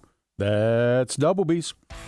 River Valley Tractor, your leading Kubota dealer of Central Arkansas. River Valley Tractor is closer than you think. A company that cares for you is right around the corner. RiverValleyTractor.com. With 5 great locations to better serve you, visit River Valley Tractor in Bryant, Sherwood, Conway, Russellville, or Pine Bluff today, or find them at RiverValleyTractor.com. Work smarter, not harder with River Valley Tractor. River Valley Tractor, closer than you think. Have a watch party that everyone wants to attend at your house with the best of meats in the business. Hoggs Meat Market, the steak people. You're listening to Out of Bounds with John Nabors and Joe Franklin. Jefferson off the zone read. Play action. Pumps once. Looking deep. Tesla at the goal line. Complete. Touchdown, Arkansas. Man, is this guy a find or what? On 103.7 The Buzz. Bet Saracen is Arkansas's favorite sports betting app. Bet Saracen is as close to your cell phone. Just go to the App Store and download the Bet Saracen app or go to betsaracen.com. If you're wanting to wager on the World Series, the Rangers are minus 170, Diamondbacks plus 140 to win the World Series. Game 1, Rangers are 1.5 run favorite, and the over-under is 8.5 runs. Fight coming up this weekend, Tyson Fury versus Francis Ngannou. Tyson Fury is minus 1,400. Francis Ngannou is plus 750. So if you feel really good about Tyson Fury and you think that he's going to win, no question, you're going to risk a lot of money, minus 1,400. Or if you feel good about Francis Ngannou and you have some good chances to win some money there with plus money and plus 750. There's college football with Arkansas State taking on Louisiana Monroe. ULM is a 2.5-point favorite, and the over-under is 56.5. The Bucks taking on the Bills. Thursday night football. Bills, 8.5-point favorite. Over-under is 43. So we're talking about MLB, boxing, college football, NFL, NBA just started. Those are just some of the sports that you can wager on Bet Saracen. For the most accurate and up-to-date sports wagering info, you need to be on the Bet Saracen app. It's simple. Just go to the App Store and download the Bet Saracen app or go to betsaracen.com. Be sure to check out the video of how to play featuring Jancy Sheets. It is a wide open Wednesday here on Out of Bounds, and here's what we're going to do. We have a pair of tickets to give away for the Arkansas-Purdue basketball game this Saturday in Bud Walton. It's nearly a sellout, folks. It's nearly a sellout, and there's less than, at this point in time, from my sources have told me, less than 200 tickets available. So if you would like a chance to win a pair of tickets to Arkansas and Purdue this Saturday, call in right now, and we got a trivia question for you, 501-661-1037. And if you were listening to the show earlier today, you will know that it has to do with something with Pro Hogs. But I think it's a pretty, I won't say easy, but relatively easy one. And if you have a chance to if you don't have a chance to win this, don't worry. We'll have some more tickets to give away. But this is one that I think will be pretty fun because I was not surprised by it at all, but it was something that I found very interesting, especially when we were talking about Ricky Council earlier in the show and just the amount of games that Arkansas has had some players in the NBA and the ones that are getting started on their NBA career. And with Ricky Council being signed to a two-way deal, it's great to see him on there too. So, yeah, call in 501-661-1037, and we'll give you an opportunity to win those tickets. So let's go ahead and have Charlie and Cabot start us off. Charlie, you want a chance to win some Razorback tickets to the Arkansas-Purdue game this weekend? I do. All right, so here's your trivia question. There are currently, after Ricky Council signing his two-way deal today, there are currently 11 former Razorbacks on NBA teams currently. How many of those players played under Eric Musselman? Of those 11 players? 6 of them. 6 of them? Close but no, Charlie. Close but no. It was not 6. So, yeah, because, again, I was pretty surprised by this, and I would say that there's more players that played for Muss than not. So you're definitely on the right track. How about Terry and Russellville? Terry, do you have an answer for us on our trivia question for today? I've got a number, 8. 8 is the correct answer, my man. 8 is the correct answer. Yeah, you nailed it. So of the 11 players, the only 3 players that did not play for Eric Musselman in the NBA are Patrick Beverly, Bobby Portis, and Daniel Gafford. Those are the 3 players in the NBA that did not play for Muss. The other ones, of course, Anthony Black, Isaiah Joe, Jordan Walsh, Stanley Amude, Nick Smith Jr., Jalen Williams, and throwing in Ricky Council as well, and Moses Moody. you have 8 players. So congratulations, Terry. You got the pair of tickets in your name. We're going to put you on hold. We'll get your information. We'll get those tickets sent over to you. All righty. All right, appreciate it. I don't know if Terry was almost like surprised himself that he got the number right. But, yeah, 8 players, which, again, is incredible. And to think of what that means for recruiting and what that means for everything going forward for the Razorbacks and for Eric Musselman. And just, the amount of players that you can continue to put in the NBA. And not even that, but just be active roles. Because you got some guys that are rookies like Jordan Walsh, Nick Smith Jr., Anthony Black, Ricky Council. Don't really know the roles that they're going to play. But we know Patrick Beverly's always going to have a role of some sort. Jalen Williams has definitely gotten some run. Isaiah Joe has definitely gotten some run, too. And we know Moses Moody, even last night, got quite a bit of run. So, yeah, the more players that you can put in there in that position to be in that situation of playing up and being good for the team itself is always a really good thing, too. Let's see. I wanted to bring this up, too, with a little bit of football stuff with Sam Pittman in Arkansas, because he, of course, was doing the SEC teleconference today, which happens each and every week. For some reason, I thought that they weren't doing it during the bye, or at least that Pittman would not be doing it during the bye. But yes, it's still a thing. He still goes on there. And he was asked about a few things dealing with the offense moving forward and how they look ahead to getting things fixed. And we heard from him in the earlier part of the week, but he did add a little bit of clarity to some things, like Derek Keefe, for instance. Derek Keefe is now going to be the wide receivers coach now that Kenny Guyton has moved over to being quarterbacks coach and the offensive coordinator. And Pittman said, quote, he's a mature guy, has a great relationship with the kids, knows the offense, went through the offense, knows the terminology. He says, I think anytime you make a big change, I think during the season, I think the biggest thing is terminology being the same for the kids. Do we have coaches that can coach that terminology, what we're trying to get done, so they're able to play fast and things of that nature? He played in a system that also has obviously been an analyst in that system, so he was an easy choice. So pretty cool there to get an opportunity for Kenny Guyfe. But the real thing was, as far as what he addressed, not talking about Sam Pittman, was another little indication on the woes that the offense was having and how they're going to try to change that. Where Sam Pittman said, quote, we went to our most efficient runs. This is going to be their game plan this week. We went to our most efficient runs, what they may be, and what we looked at that does fit what Florida is doing, like you would any other game plan. Certainly we have talked to the quarterbacks, or KJ specifically, about how he feels good about running in the offense, about his throws, about his potential for runs. And then we obviously had to take into consideration our offensive line, what we can do and what we're not doing well. And if we're not doing it well, it doesn't matter what you design the play with. If we can't block it, then it's not going to have success. We obviously have done a lot of soul searching inside trying to find out how we can be an efficient offense, and we'll continue to work on that as we go forward. So all that stuff sounds good. Mm-hmm. Those are all things that they probably had conversations about throughout the season, but now that they're being asked about it, they're putting the info out there, and so we'll see if it looks different. Yeah, I still don't know if it'll look different, at least in the formations. And they're not just going to do this massive overhaul deal, but I did find it pretty fascinating when yesterday KJ Jefferson, I think we alluded to it a little bit when it was on the show with Phil Elson and former Razorback Matt Jones, and he, I feel like that's almost the best thing you can hear from. Like Pittman will say one thing or Kenny Guyton will say one thing, but when you hear from KJ Jefferson and you can kind of read between the lines of what probably went wrong or what was the issue of saying like, hey, this is what we're going to work on, I feel like that's when it was really eye-opening. And what KJ said yesterday, he talked about Guyton and says that the main thing that we're focused on is enthusiasm and accountability. All right, so it's like, okay, so that's probably something that they dealt with. As we know, Sam Pittman said enthusiasm, but also accountability, making sure everyone's being accountable for their mistakes. But the next step that he says is talking about how we're going to run the same thing, just a slight difference in the offense as far as tempo goes, and being able to do certain things that we're good at and build off those things. The thing about going fast, it creates an advantage for us and a disadvantage for the defense trying to get their calls in, many in their base defense.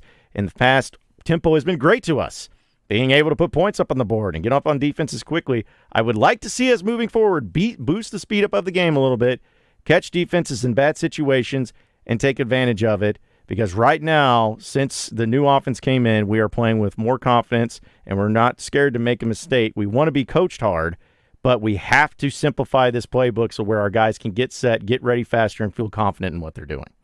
So I feel like going through that he doesn't come out and say, well, this was bad, but saying what they're doing and what they're focusing on. You can read between the lines there. Right. Yeah. And that's a good conversation to be had there. When you talk about Matt Jones and somebody that's been in that position and played the position of quarterback, KJ and Coach Pittman have talked about how, with Kenny Guyton coming in, he's the guy that played the position, and so they can connect on that. But just those two being able to have a conversation about things going on, two guys that have been in that situation and been in that position before. Oh, yeah. And I even went back and started thinking about how many quarterbacks at Arkansas, starting quarterbacks, had to change offensive coordinators from not only one year to the next, but just in the middle of the year. Well, in the middle of the year almost has never happened. Yeah, that doesn't happen. But from one year to the next, when, I just take out the Morse years, so you had Craddock, but even before that, you had Brett Bielema, where he went from Jim Chaney to Dan Enos, was the kind of time when they made it from Brandon Allen being the guy, and we saw the step forward that he took. Petrino was the offensive coordinator within himself. Like, he was just the guy. I know he had Paul Petrino, and then his name just escaped me, that former quarterback at Oklahoma, Garrick McGee. He was there. But even before that with Houston Nutt, really didn't change offensive coordinators because he was the one until Gus Malzahn came in. So, well, think about the wonders that it did for Casey Dick, though, going from one system to another whenever Petrino comes in. Oh, yeah, that's another one, too. Yeah, I guess I could consider that one because he was the starter before and the changes that it made. So this has been really the only time that here in recent history, or at least in the past 23 years since 2000, that you've had an offensive coordinator change where it made it worse. Like, it went really bad. Like, it's either stayed the same for the most part or got better. But in this case, it was just, you went from an offense that was already pretty solid to being awful. And that's what's kind of surprising, too, is just to see how bad it went and how quickly it went, because it's not really happened that often before at Arkansas when you changed offensive philosophies. Yeah, once again, though, offensive line, that's where it all starts. So we'll see with these changes that they implement, does this make the offensive line better? Does it make them look better? And not that you really expect them to perform so much better, but does it put them in better situations? Yes, because that's what it's about, is making these guys be successful in the situations that they're in. They are who they are. That's not changing. But can you just limit the mistakes and be able to at least put them in positions to succeed in their own way? If they do that enough, maybe there'll be a little bit of a change. Maybe it'll be better, but still got to wait and see. But we got your Razor Hog Update presented by True Service coming up next, as well as more of your phone calls and text messages here on a Wide Open Wednesday. So stay with us.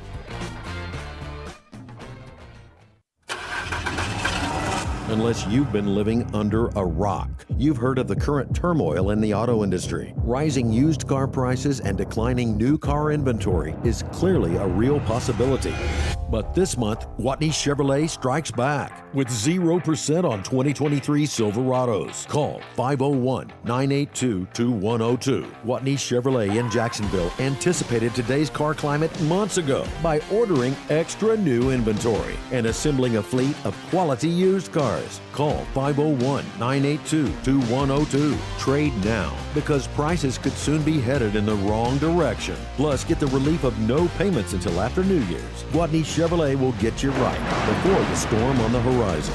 Watney Chevrolet, 1301 TP White Drive in Jacksonville. Call 501-982-2102. WatneyChevrolet.com. Chevrolet. Find new roads. All offers with approved credit. Your husband is pretty handy to have around. He makes the world's best mac and cheese. He's in the Tickle Monster Hall of Fame. And he can teach anyone how to throw strikes. But a busted pipe and a basement full of water? Honey, I think we need a plumber. Is a little out of his league. That's where a homeowner's policy from Shelter Insurance comes in handy. We'll help get your house back in order and your husband back to what he does best. See Shelter agents Brian Kress or Caleb Green in North Little Rock, or in Brinkley, see agent Hunter Cornelison. O'Reilly Auto Parts' new Brake Best Select Pro brand raises the bar for the best aftermarket domestic brake pads and rotors available. For vehicle-specific friction formulations, Quiet-Tech noise-canceling shims, and stainless steel hardware, choose Brake Best Select Pro. Professional-grade brakes from the professional parts people at O'Reilly Auto Parts. O'Reilly Auto Parts. My ride smells just right, just right, just right, just right. I gotta try that Febreze car. Just right, just right, just right. La la la la la. With up for 40 days of consistency. All over Febreze car clips right on your bed. You know my car's my happy place. Keep that smile on my face. When it smells just right, just right, just right. Yeah, breathe happy Febreze. La la la la la.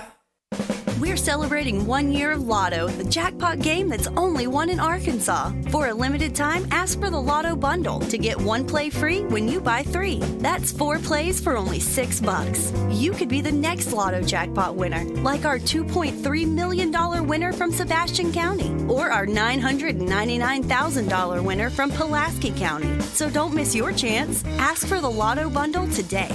Call 1-800-522-4700 for Problem Gambling Helpline. Hello, folks. This is Frank Fletcher from the Riverfront Steakhouse. Well, I know you've heard about our amazing specials on Thursday night. Well, we've got a new one this week. This Thursday night, we're going to have prime rib. Buy one, get one free. Here's the deal. 12-ounce prime rib cooked the way you like it. Served with our great mashed potatoes for $29.75. Buy one, get one free. This offer is good Thursday night. Folks, this is a great value. This is going to be under $30 for 2 people. So for $15 each, you can have a super night at the Riverfront Steakhouse. This is going to be very popular, so please call for reservations, 371-9000. Folks, come out and enjoy this buy one, get one free this Thursday night. You can add our famous salad bar for only $6. As you know, we have the area's largest salad bar with over 30 items, including shrimp. Remember, this is a great value for this Thursday night. Please come see us at the Riverfront Steakhouse and enjoy our buy one, get one free. Thanks. Want to voice your opinion so you don't have to hear the same terrible callers every day? Are you behind on your credit card bills? Good. Pick up the phone and start dialing. Is your landlord ready to evict you?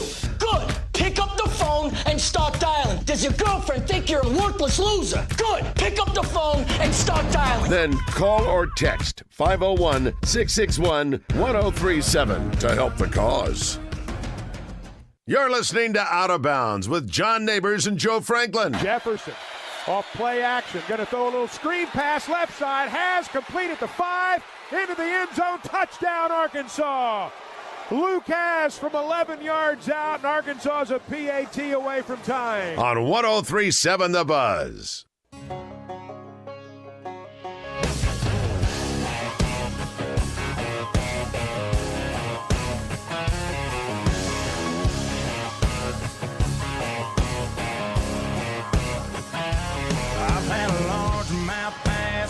Smile and a couple beautiful girls tell me goodbye. Trucks break down, dogs run off, politicians lie, been fired by the boss. It takes one hand to count the things I can count on. No, there ain't much man that ain't ever let me down. Long neck, eyes, tall beard, never broke my heart. Like diamond rings and football teams have torn this boy apart. Like a neon dream, it just don't know me. The bars in this guitar. And long neck, eyes, cold beard, never broke my heart. It's Out of Bounds here on a wide open Wednesday, folks. I got to tell you that Max Prairie Wings in Stuttgart is having a huge preseason Sitka sale, and you won't want to miss it. From now through Halloween, you can save a whopping 20% on all Sitka clothing, bags, and accessories. That's right, 20% on the gear that you need for deer and duck season, both online and in store. And if you're on the hunt for the ultimate Christmas gift for the outdoor person in your family, skip the Black Friday nonsense and chaos and get premium Sitka gear right now with a sweet 20% discount. But don't wait. This offer ends at the stroke of midnight on Halloween, which is actually next Tuesday. So you better get on top of that and make it happen, because the selection is massive and the savings are incredible. So visit Max Prairie Wings at maxpw.com. And if you spend $99 or more, you'll also get free shipping. Don't miss out on the limited time offer. Upgrade your outdoor experience with 20% off Sitka gear today. Discount is applied at checkout at Max Prairie Wings. The hunt begins here. Again, it's a wide open Wednesday here on Out of Bounds, folks. And We've had a few people that have been chiming in on our Southern Structural Solutions text line because we'll get to your Razor Hog update presented by True Service. And Earl says, technically Isaiah Joe was recruited by Mike Anderson. And that's true, 100%. He signed with Mike Anderson. It was a matter of which players have played under Eric Musselman. Isaiah Joe was one of those guys, which I looked at the stats. We're talking about with PB and who's led stats each season for Arkansas. I knew it was great, but like Mason Jones in that year for Arkansas led the team in 4 of the 5 major statistical categories: in scoring, rebounding, assists, and steals. He led the team in all of them. He was really good, and it's amazing that he hasn't quite been able to break through on the next level, knowing everything that he can do on a basketball court. But I think speed is something that has affected his game because he's not the tallest player, so he's not going to play inside. He's going to play more on the wing.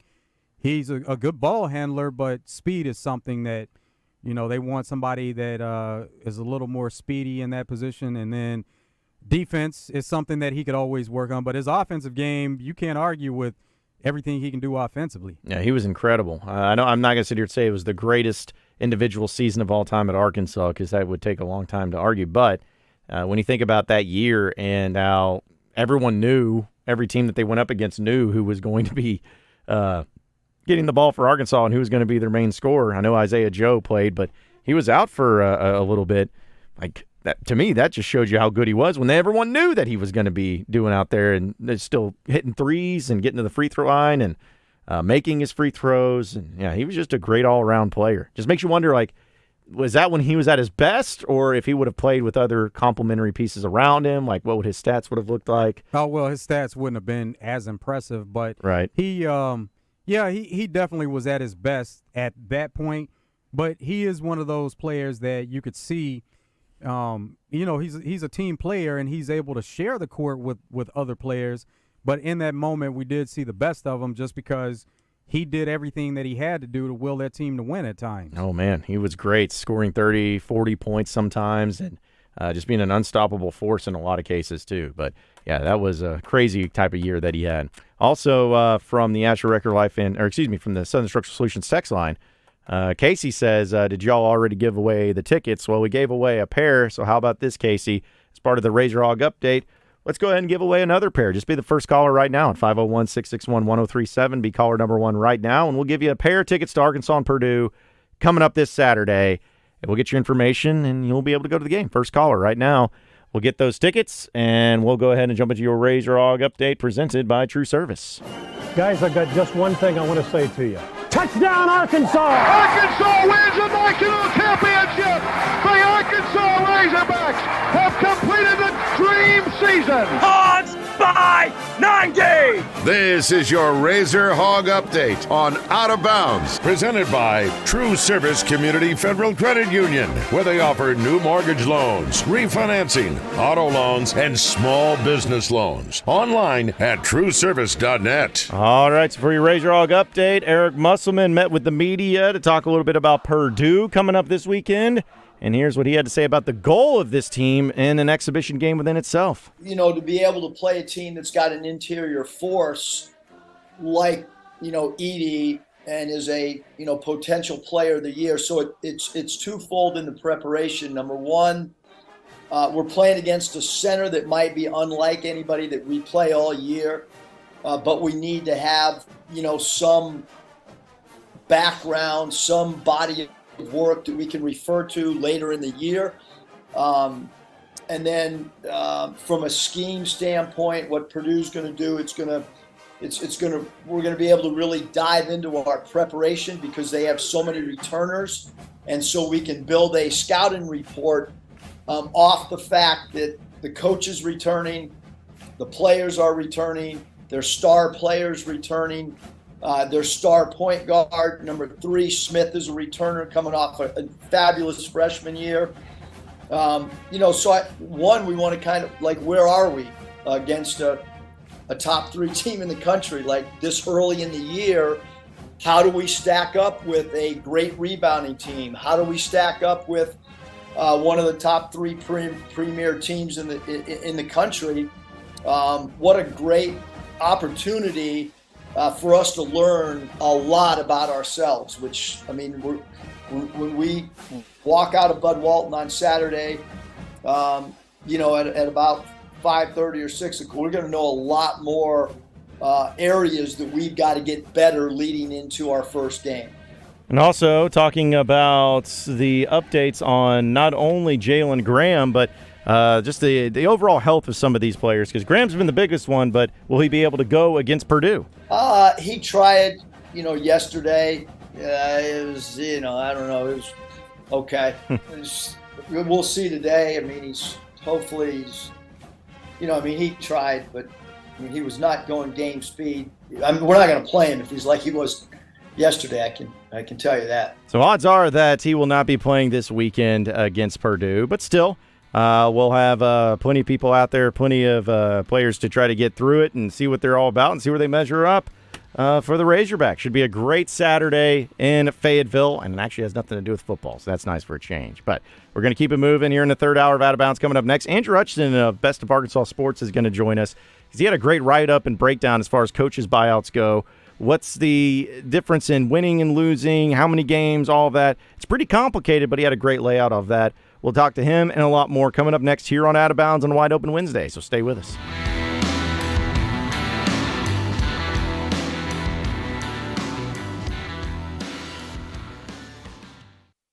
I know the last 3 years, people have got accustomed to paying sticker price for a brand new vehicle. Well, it's not that way anymore at Red River Ram. If you're looking for a new Ram truck, we've got heavy-duty four-wheel drive trucks starting at $49,500 or up to $12,000 off sticker price for a Cummins diesel. And we've got $11,000 off Ram 1500 Bighorn four-wheel drive trucks. If you want the best selection and the best buying experience, make that beautiful drive right here to Heber Springs. Now during Ram Power Days.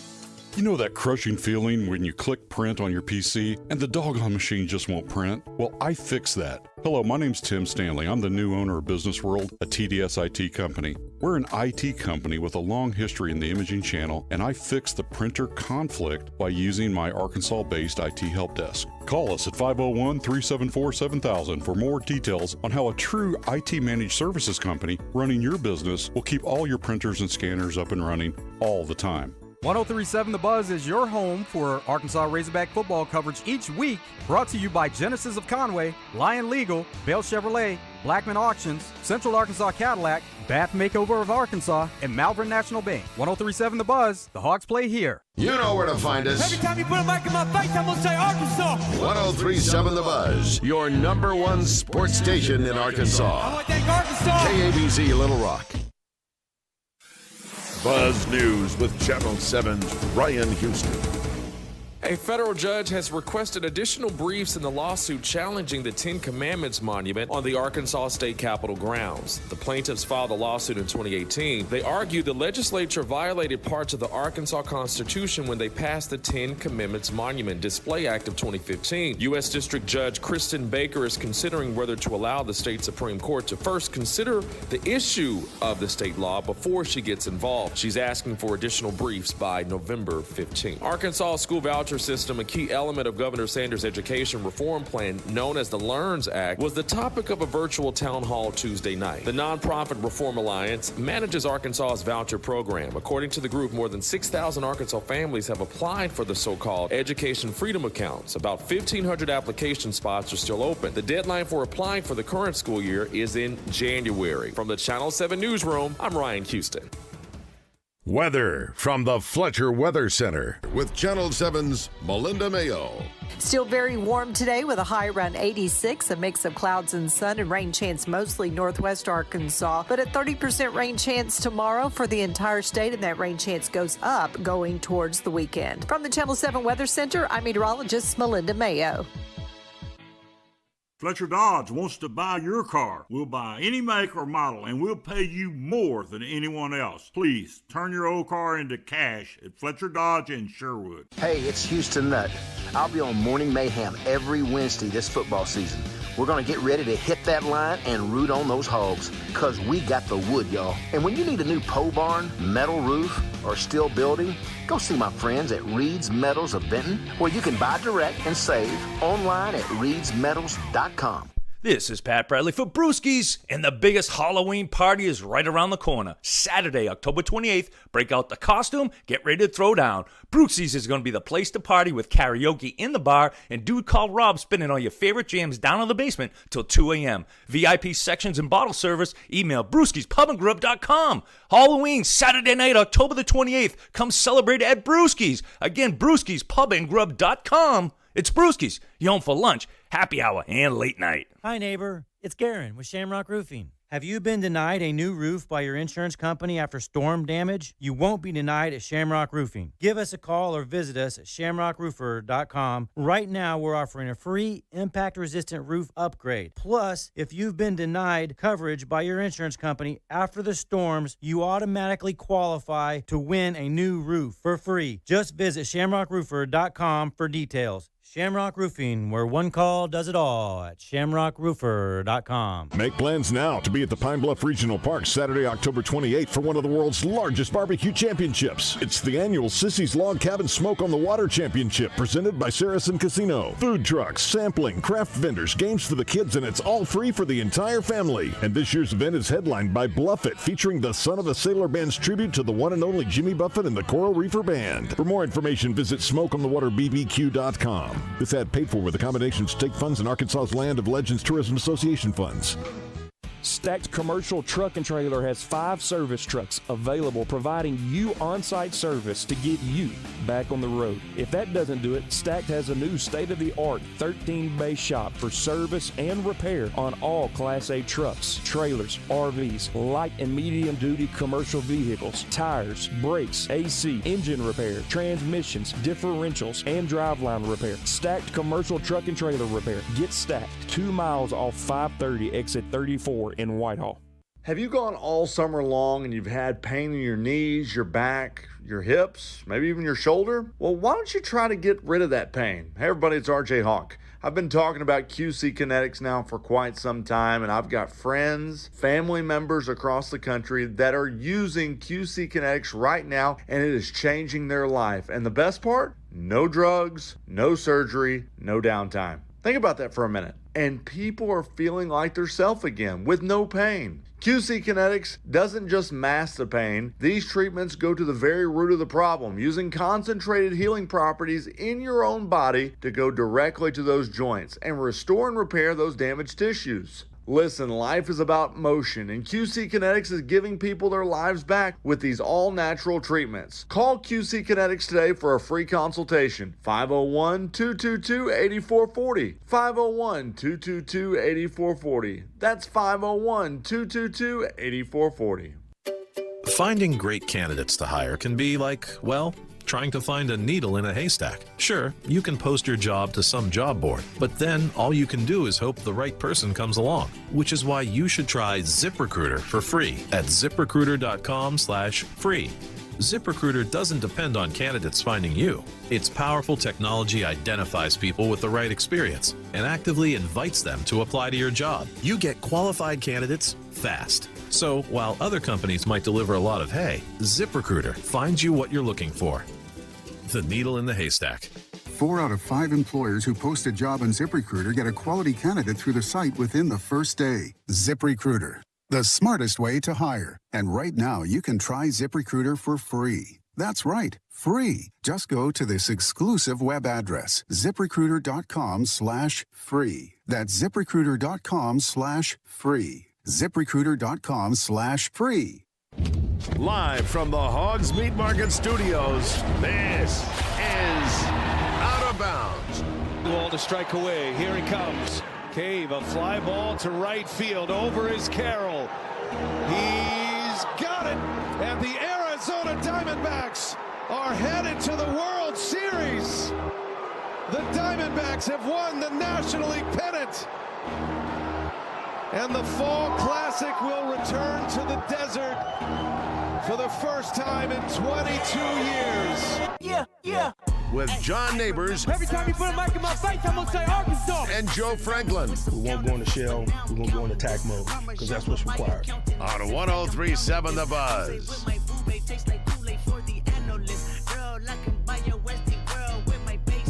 I know that it's good. Won't you sit it on my taste buds? I get way too big.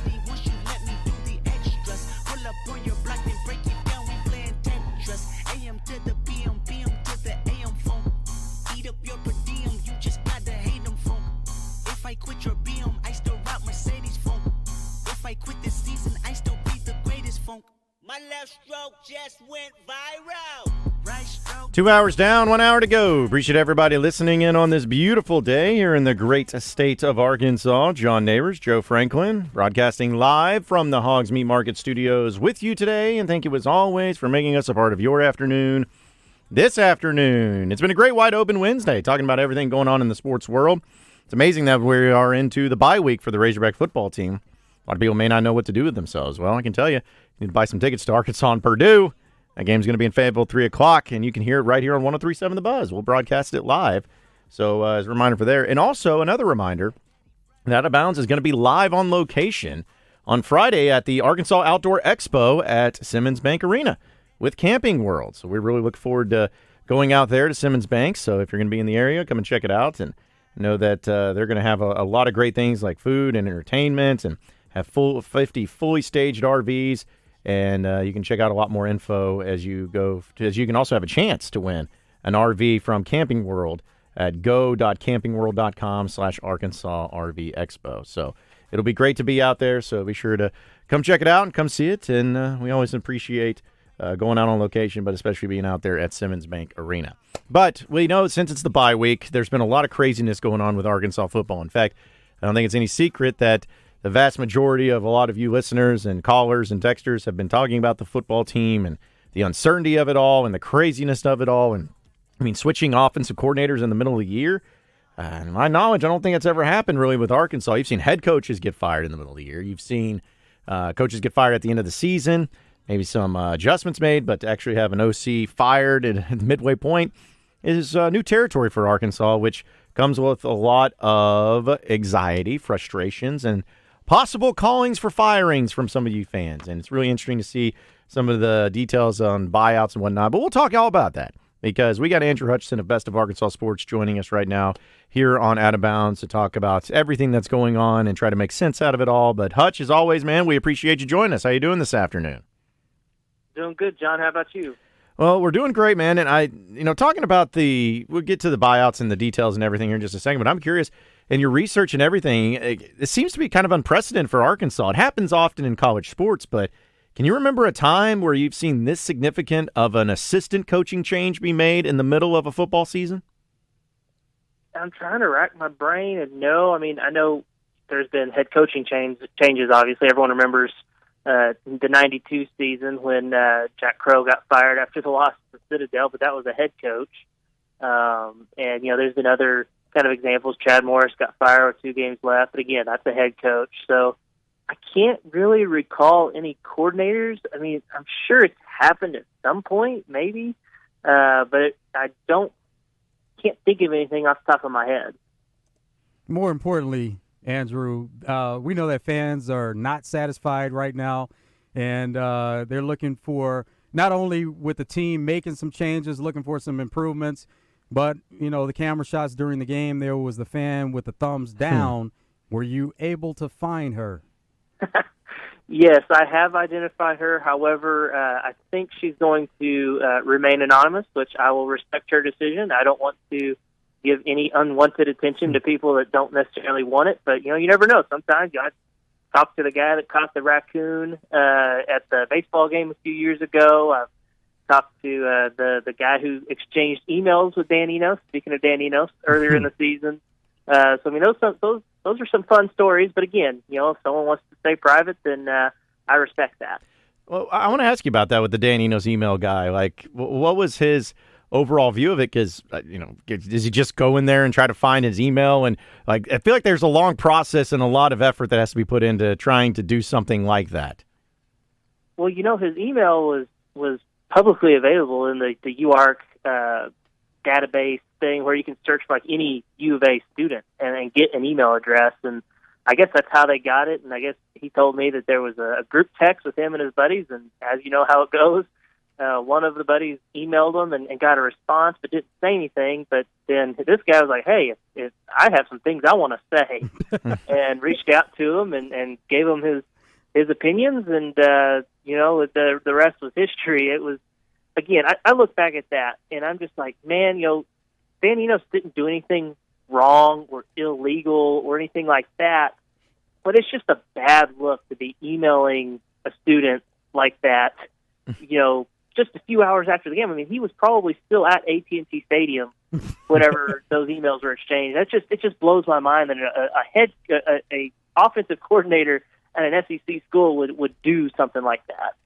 It just shows that these guys are aware of what's going on around them. And, to your point, they shouldn't be responding to it, but they are paying attention to the outside noise. And we always hear when there's outside noise, just let it be. Don't pay attention to it. Or even if you do pay attention, to your point there, Andrew, don't respond to it. But it just shows that Dan Enos was in a bad place and knowing how bad everything was around him and the fact that he did respond.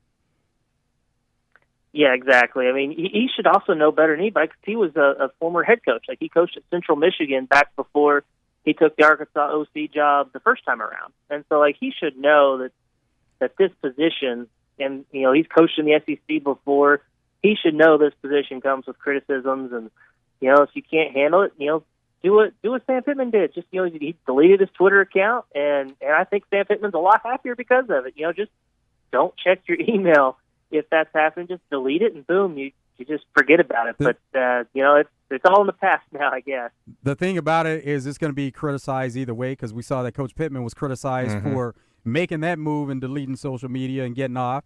But even Dan Enos in responding, he's criticized. So you're kind of in a no-win situation no matter what you do there. Yeah, it's just kind of comes with the territory in the SEC. Yeah, it just means a lot more for a reason. And that's the thing, Hutch, is looking at Dan Enos itself in the disaster area. I know you got to hear from Sam Pittman just like we all did in his press conference and also in his teleconference and everything. Just out of your opinion, why did it go so badly? We know what Sam Pittman said, but in your opinion, why did it go so badly so quickly and so epically for this Razorback offense this year? I think the style didn't necessarily fit KJ Jefferson's kind of strengths and everything. I think that had, was maybe at the root of it. But then the fact that Sam Pittman brought up multiple times, both on Monday in the press conference and then again today in the teleconference, that that the offense lost its spirit. I mean, that's a pretty damning statement there, that they weren't having fun anymore, and that's not good. I mean, football is supposed to be a fun game. You're supposed to enjoy it, and when you're not having fun, you're probably not going to play well. And I think that was evident in some body language. I mean, I think we've all seen the shot of KJ rolling his eyes during the game. Pittman even himself said that they were playing like they were dead and that they needed to wake up, and that was at the end of the first quarter of the Mississippi State game. So I think that there was a lot to that the team just never really were bought into it, and if you don't buy in, then you see a spectacular failure. I mean, I think that we saw a little bit of that with the Chad Morris era, and it may have been a similar situation just on the offensive side of the ball with Dan Enos. The guys just never bought in, and it was a dumpster fire of epic proportions. We know that it's going to be coached a little bit differently. For the most part, they're going to run some of the same things, but maybe just change and go about it a different way. But what is it that players can do to help with these improvements that they're bringing about right now?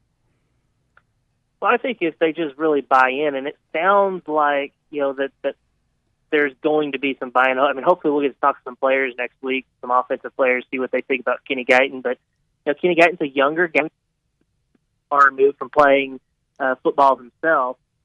So I think that's going to help just in itself. And then, I think the condensed playbook that Sam Pittman has talked about could also help as well. You're not trying to do too much. And, with that, the players could just go play without having to think so much. So I think that's something that could help as well. But again, I mean, is it going to be a dramatic turnaround? Or are they going to look like last year's offense overnight? Probably not, but I would like to think they could be better than scoring 3 points in an entire game like we saw this past Saturday. Speaking with Andrew Hutchinson of the Best of Arkansas Sports here on Out of Bounds. And Andrew, I want to get to the specifics which you wrote up on the buyouts for contracts, not only for Pittman but also for Enos. But I'm curious on your opinion on it because there's some people that call into this show that are just done with Sam Pittman, want him fired. In fact, that's been going on for a few weeks now. There's some people that say, hey, let's wait to see the season plays out. Let's wait till next year. You got all of the opinions all over the place, but you've been doing this for a while now. What do you think needs to happen for Sam Pittman to keep his job in next season, or Do you think he's safe no matter what happens the rest of the year?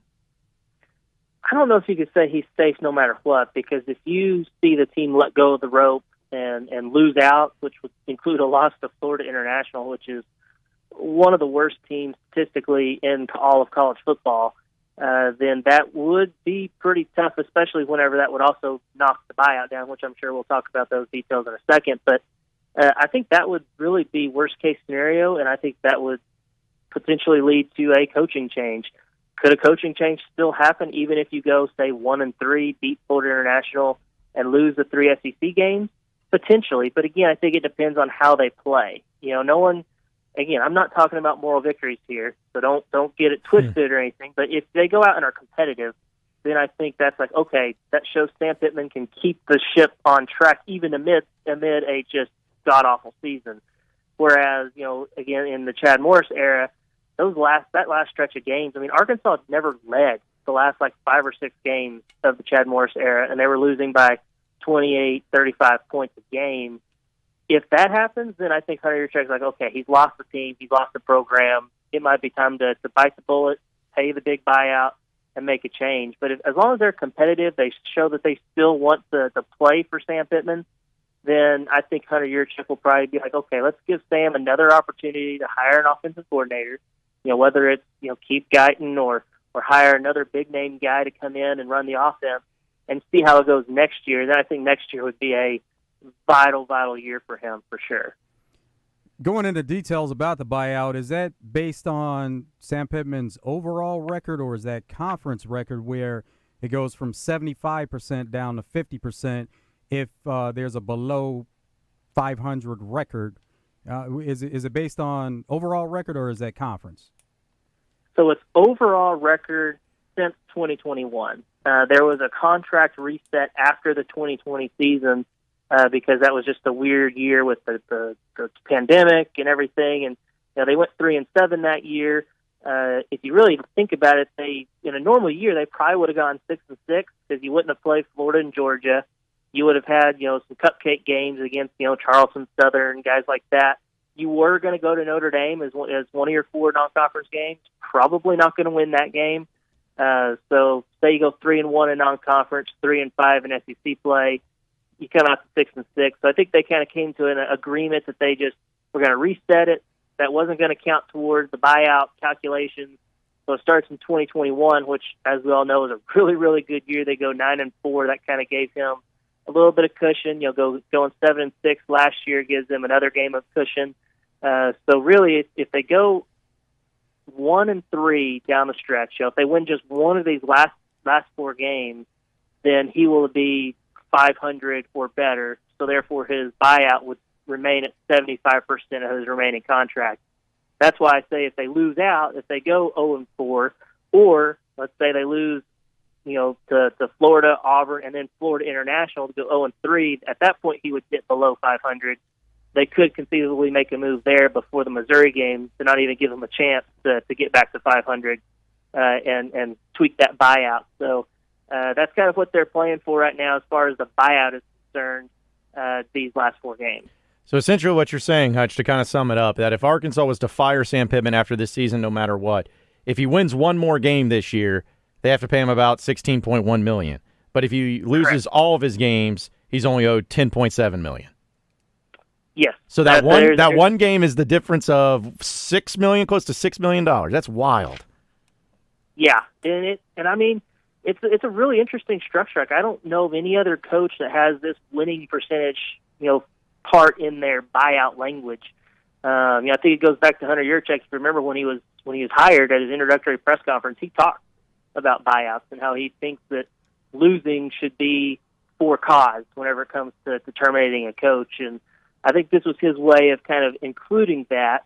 It's just kind of come back a little bit to bite him, considering it's going to be so close to that 500 cutoff. And do you include 500? The record with the 75%, or do you say 500 or below the 50%? That language right there could be the difference, as you said, between $5 and $6 million. So also looking at the retention bonus that I noticed you put in there, which I wasn't. This is something that's you just see a yearly salary and whatnot, but talking about the retention bonuses and how much of a difference it made by winning that bowl game last year against Kansas. I guess that's a pretty significant difference when it comes to how much the buyout would be, just because he was able to win that bowl game from last year. Yeah, winning the bowl game essentially triggered a one-year extension. So instead of going through the 2026 season, he's now through the 2027 season. And it triggered, because it was the seventh win of the year, it triggered a $250,000 raise. And it's important to note that that's a raise and not a bonus. So therefore, he went from making $5 million a year to $5.25 million per year over the remainder of his contract, which was, again, another 5 years. And so that tacked on, essentially, that win over Kansas was basically worth, over the life of his contract, $6.25 million for Sam Pittman, which is a lot of money. And maybe not compared to other SEC schools, but that's a lot, especially considering it was, Kansas and the Liberty Bowl and not, the Peach Bowl or Cotton Bowl or something like that. So that added to his contract, and of course, whenever you take 75% or 50% of his remaining contract, that's a bigger number. So therefore, your buyout is going to be larger. I did the math, and it's going to be about $3 million to, if it's the 50%, $3 million more than what it would have been, or $4.5 million more if they managed to stay above 500 or better, compared to what it would have been without that extension and automatic raise. Fans are sometimes not satisfied with just getting to a bowl game, but it shows that bowl games matter, with the team, with the coaches when they do have incentives in their contract. Can you give a breakdown on Dan Enos's buyout and some of the details on that? Yeah, Enos's buyout is basically the remainder of his contract. Like, he gets paid as if he was still here at the U of A coaching football, as long as, whether he was here or not. So he gets the rest of his contract, which I believe comes out to about $2.8 million. The key point in that is that it is subject to be offset by future employment. So he could get another job, and whatever he makes from that job gets reduced from what Arkansas has to pay him. The unfortunate part of that is because it didn't go well here at Arkansas, to put it lightly, he's probably not going to have a bunch of Power 5 schools knocking down his door to be an offensive coordinator. He's probably going to have to be a position coach, which we've seen him do before. He was quarterbacks coach at Alabama, running backs coach at Cincinnati, things like that. Or he could drop down to the group of 5 level and go coach in the Sun Belt or the MAC or something like that as an offensive coordinator. But again, the salaries at those spots, I mean, you're probably talking $300,000 a year, something like that you're going to be not having to pay out of the, you're paying them about a little over $1 million a year over the next couple of years.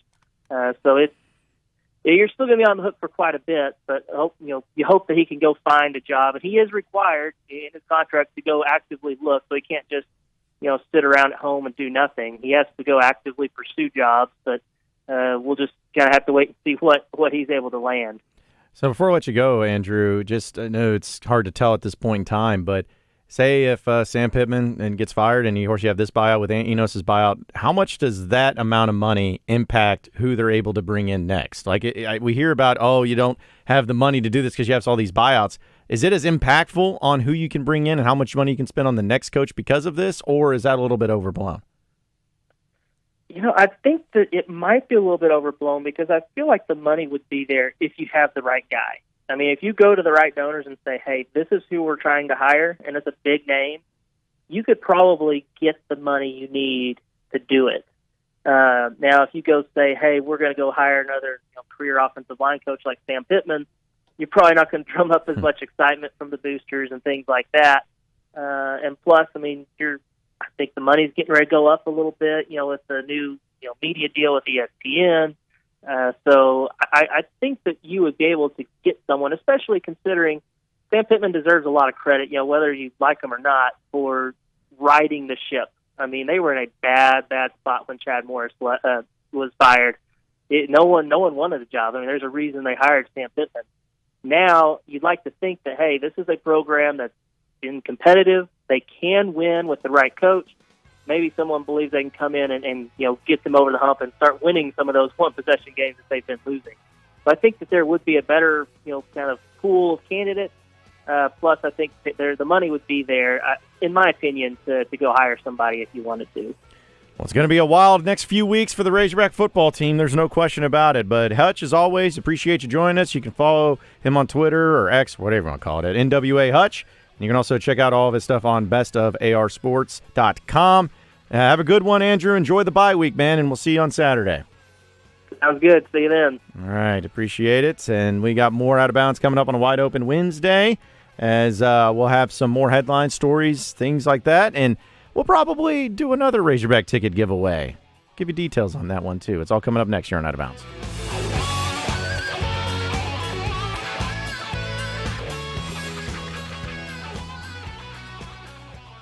Listen for Birthday Trivia in the Zone, brought to you by Elia's Mexican Grill. Headed to the hill, take exit 108 from either direction for award-winning Mexican food made fresh every day. Elia's in Morrilton.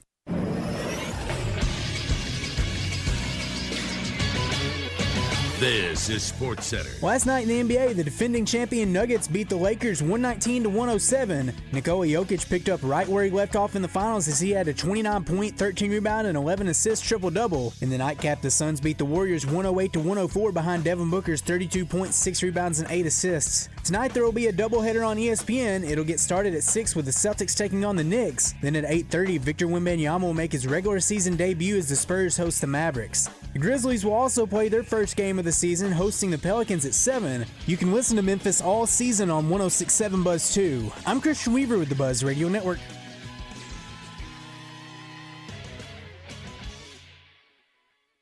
It's the Average Guy Movie Review, Thursdays in the Zone, with me, Justin Acree, and Wes Moore, presented by Rock and Roll Sushi. Our friends from Rock and Roll Sushi will come in and recap or look ahead to what's trending on TV, the big screen, Netflix, or wherever you get your entertainment. It's presented by Rock and Roll Sushi, deliciously twisted flavors and a rock and roll vibe that'll blow your mind. rockandrollsushi.com.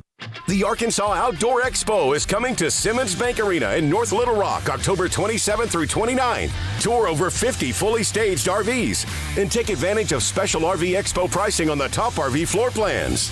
We'll have RVs starting at less than $5 a day. Food and entertainment, plus a chance to win an RV as part of the Ultimate RV Giveaway.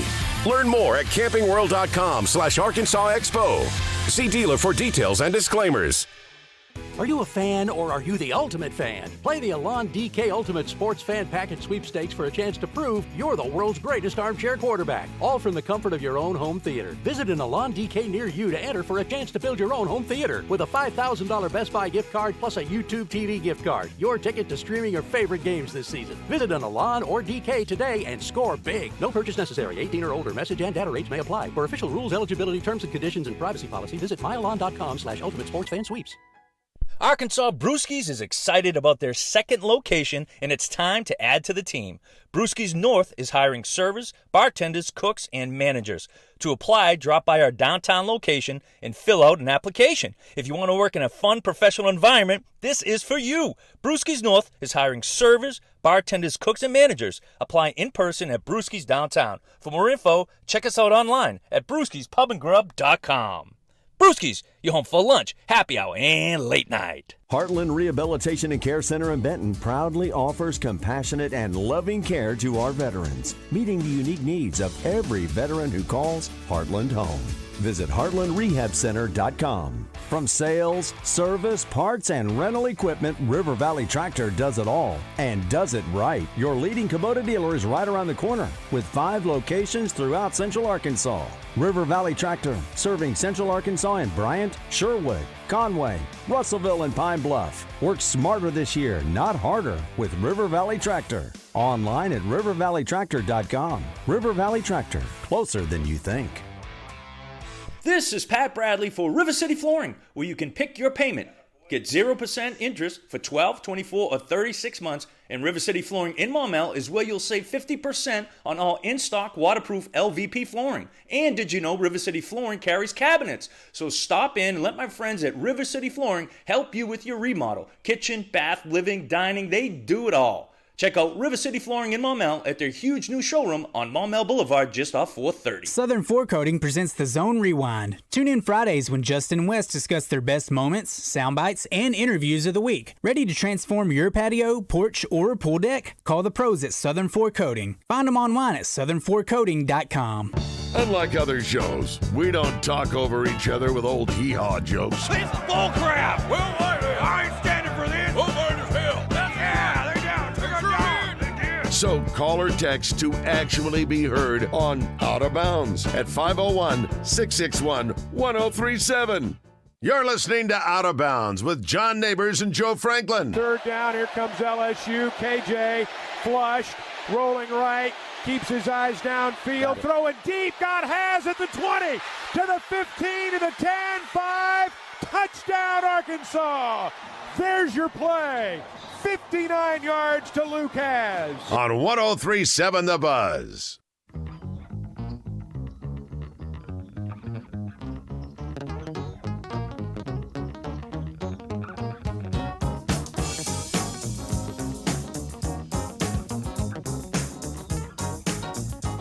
It's a wide open Wednesday here on Out of Bounds, folks, and I got to tell you, it's still the month of October. It's getting closer to the end of it, but it is still the month of October, and Gwatney Chevrolet still has the popular trade-a-phone for a car program, and it only lasts until the stroke of midnight on Halloween night on October 31st.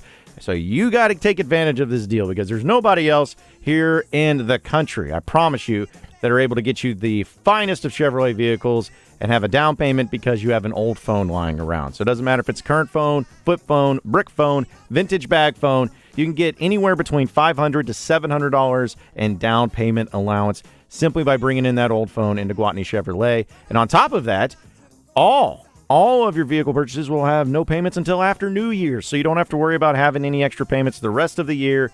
You can live a little bit crazier during the holiday season because you won't have to worry about any car payments on your new vehicle with Gwatney Chevrolet. So think about that. You get a phone, you turn it in to Gwatney, you get a lot of money in down payments, and then you get no car payments for the rest of the year, and they still have plenty of inventory on those brand new Equinoxes, 2.9% APR on that. Or if you're still thinking about those 2023 Chevy Silverados that look really good too, those are at 0% with approved credit. So check them out today. They are conveniently located off the Gregory Street exit in Jacksonville. You can shop them online at GwatneyChevrolet.com. They are Arkansas's #1 Chevy dealer for a reason. So check them out today again at Gwatney Chevrolet and GwatneyChevrolet.com. Again, it's a wide open Wednesday, and I just completely forgot about the fact that we didn't do what's trending in the world of sports in the first hour. Got too busy talking about other things, but that's okay because we can knock it out right now because there's a lot of things happening in the world of sports. What's Trending in Sports is brought to you by Arkansas's own West Rock Coffee. Join West Rock Coffee, the Razorbacks, and their 1.5 million farmers around the globe. It's fall, so now it's time for your team to stock up on coffee, tea, and water delivered directly to your business. Contact them at westrockcoffee.com or 833-886-JAVA today. All right, what's trending in the world of sports? We know the NBA is going on, and a little update on the James Harden situation as he has rejoined his teammates for practice today, but he will not be traveling to either Milwaukee or for Philadelphia's season opener against the Bucks or Toronto on Saturday, but that means the first time he could potentially play this season will be in Sunday's home opener against the Portland Trailblazers. So he has made his appearance. He has come back. I'm sure it's not awkward at all. But he is in attendance. It's not because he's drawing that check. Mm-hmm. No, I mean he's getting his money. He's getting his money. But I mean I don't know. I still believe. I guess he's going to end up playing for him, and then that's it. Like, are they going to trade? I don't know. I don't know what they are eventually going to move him. It's just not the right time now. And any teams that are interested, the Clippers were the teams that was the team that was most interested. But if there are any other teams, they're going to draw interest by seeing James Harden on the court and what he's actually what he's actually able to do playing for that team that he doesn't want to be with. So he has to put it all on display. They have to try to win games. In that sense, it can be awkward, but they're going to be professional about it and try to win games, and he's going to try to put his best play on display so he can get out of there. So he's got a little incentive to do that. I'll just be curious to see what team he ends up with whenever that happens. But still, just a very weird situation with James Harden there in Philadelphia. Also, in some other news, talk about the World Series being officially set. You'll have the Arizona Diamondbacks taking on the Texas Rangers. And we also have a little college football news and talk about the military academies. Army apparently is going to be joining a conference. They are going to be joining the American Athletic Conference, the AAC. They have voted to add Army into the league, but only as a football-only member starting in the 2024 season. And they are going to serve as a replacement for SMU, who, of course, joined the ACC to play next year. So, good thing for Army. And, we've seen some independents and teams that have been independents, but, BYU no longer an independent and Army no longer an independent. So I think the reasons for having independence, unless you're Notre Dame, seem to have ceased, and everyone's trying to join some conferences. So everybody's making big moves. That's what college football is now. Making big moves so they can get that big money is what it comes down to. That's what it's all about. Also in some NFL news, I laugh about this and how it's quoted, but Jim Irsay of the Indianapolis Colts says the NFL admits incorrect calls during the Colts' loss to the Cleveland Browns. He says that the NFL admitted and understand that 2 pivotal calls at the end of the game were incorrect. He posted the statement on X on Tuesday night.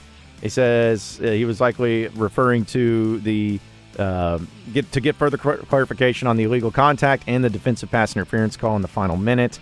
But he just put up a statement that they admitted that they were incorrect. But at the end of the day, it doesn't matter because you still lost. But I guess it's good to have that type of accountability to have the NFL say that. Yeah, I guess. Whatever. But, yeah, that's it's a win that could possibly cost them the division because they would have been in a good position with winning that game within the division. We know that the Jags, Titans, the Texans, it's really competitive between those 4 teams. And some baseball news. We know the World Series already been set, but looks like Sean Casey will not be returning as the New York Yankees hitting coach next season, citing desire to spend more time with his family. And the Yankees brass was probably happy about that also. Yeah. He's happy on one end that he's going to be able to spend more time with the family, but, it's probably one of those settlement agreement type deals where he steps away and goes out on his own terms. I'm not saying it went down that way, but I just, in my mind, I have it play out where they sit down and be like, hey, Sean, you want to spend time with your family, right? Would you like it if you spend more time with your family? Seeing your kids grow up?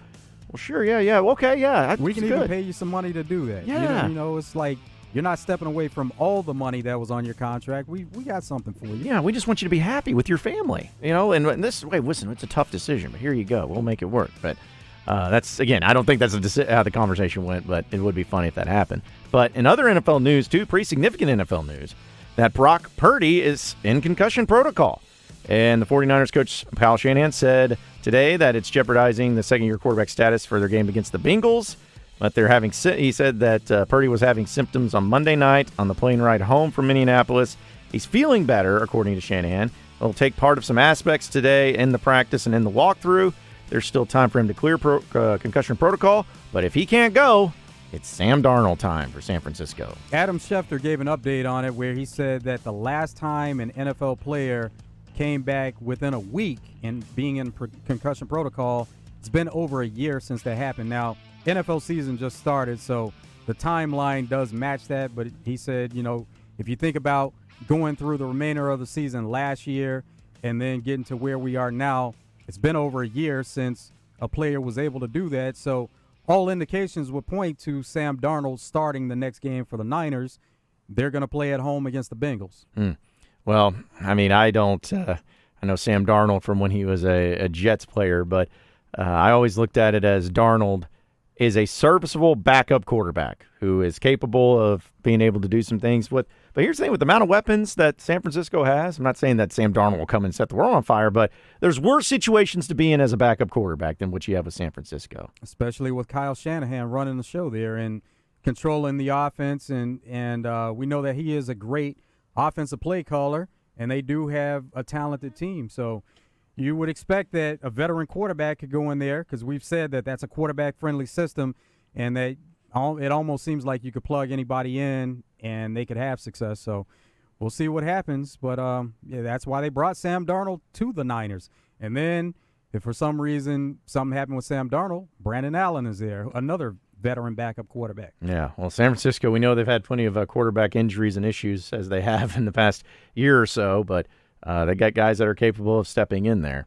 And also, I thought this was pretty fascinating, too, from the college football aspect, that Brian Kelly, the LSU head football coach, said that he has encouraged the SEC to adopt headset communication, but apparently his efforts have gone nowhere. He's frustrated that they can't use the technology, which is readily available, which effectively would eliminate the practice of stealing signs, because we know that's a deal with Michigan. He says, it's silly, meaning my genuine feeling is that we have too many smart people that have looked at this and said, but we should be doing it, but we actually haven't taken the time to make it move forward. It was amazing that college football didn't already have that. I know. I'm surprised by that. And knowing that if the technology's there, I don't know if it's a simple thing to do or whatnot, but my thing is if the NFL's doing it and the NFL's not having any issue with it, then surely major college football should be able to do the same thing when it comes to headset communication. And it's not, like Brian Kelly said, he tried to convince the SEC. We're talking about where there are differences within conferences. It shouldn't be that. It should be college football as a whole. Everybody has communications and has headsets where they can make that happen with the mics in the helmets, and they can communicate with the players. He also said that when he was talking about Michigan, and he was asked whether the efforts rose to the level of what Michigan's accused of when he said people would try to, steal signs from him. He says, who knows, but this isn't the first time we've heard of sign stealing. Whether there is proposed sign stealing or people were buying tickets to other games, this is all part of why I don't think this should have even been part of the equation, because we should just have that technology. So he's got a great point. Maybe this was the deal with Michigan, kind of is what sets that in motion a little bit, to start having headsets and start having reasons to eliminate any sort of sign stealing. Or maybe you just don't steal signs. Could be that if you're Michigan. Yeah, it's going to happen regardless. Oh, yeah. It's been happening ever since the beginning of time, so I doubt it's going to change anytime soon. So there you have it. There's what's trending in the world of sports. And I tell you what, we're about to take a break, but we have 3 tickets. Don't worry, they're together. 3 Arkansas and Purdue tickets left, so we're just going to give you a 3-pack. It's not a pair. It's not 4. It's a 3-pack. So if you and the wife and the kid, something like that, wants to go to the game, we'll make it easy on you as well. Just be the first caller, 501-661-1037. First caller right now, you get 3 tickets to Arkansas and Purdue this weekend in Fayetteville. We'll get you hooked up with those, and it'll be a great time up there in Fayetteville for that game. So there's our ticket giveaway, and we'll be letting you know if we have any more tickets to give away tomorrow. But as of right now, we're fresh out. So hopefully it ends up being a sellout when it's all said and done. But we'll take our final break here on Out of Bounds. We'll get to 3 and Outs, some headlines, some storylines, some things you didn't get into. Close up shop and get you ready for Drive Time Sports. It's all coming up next.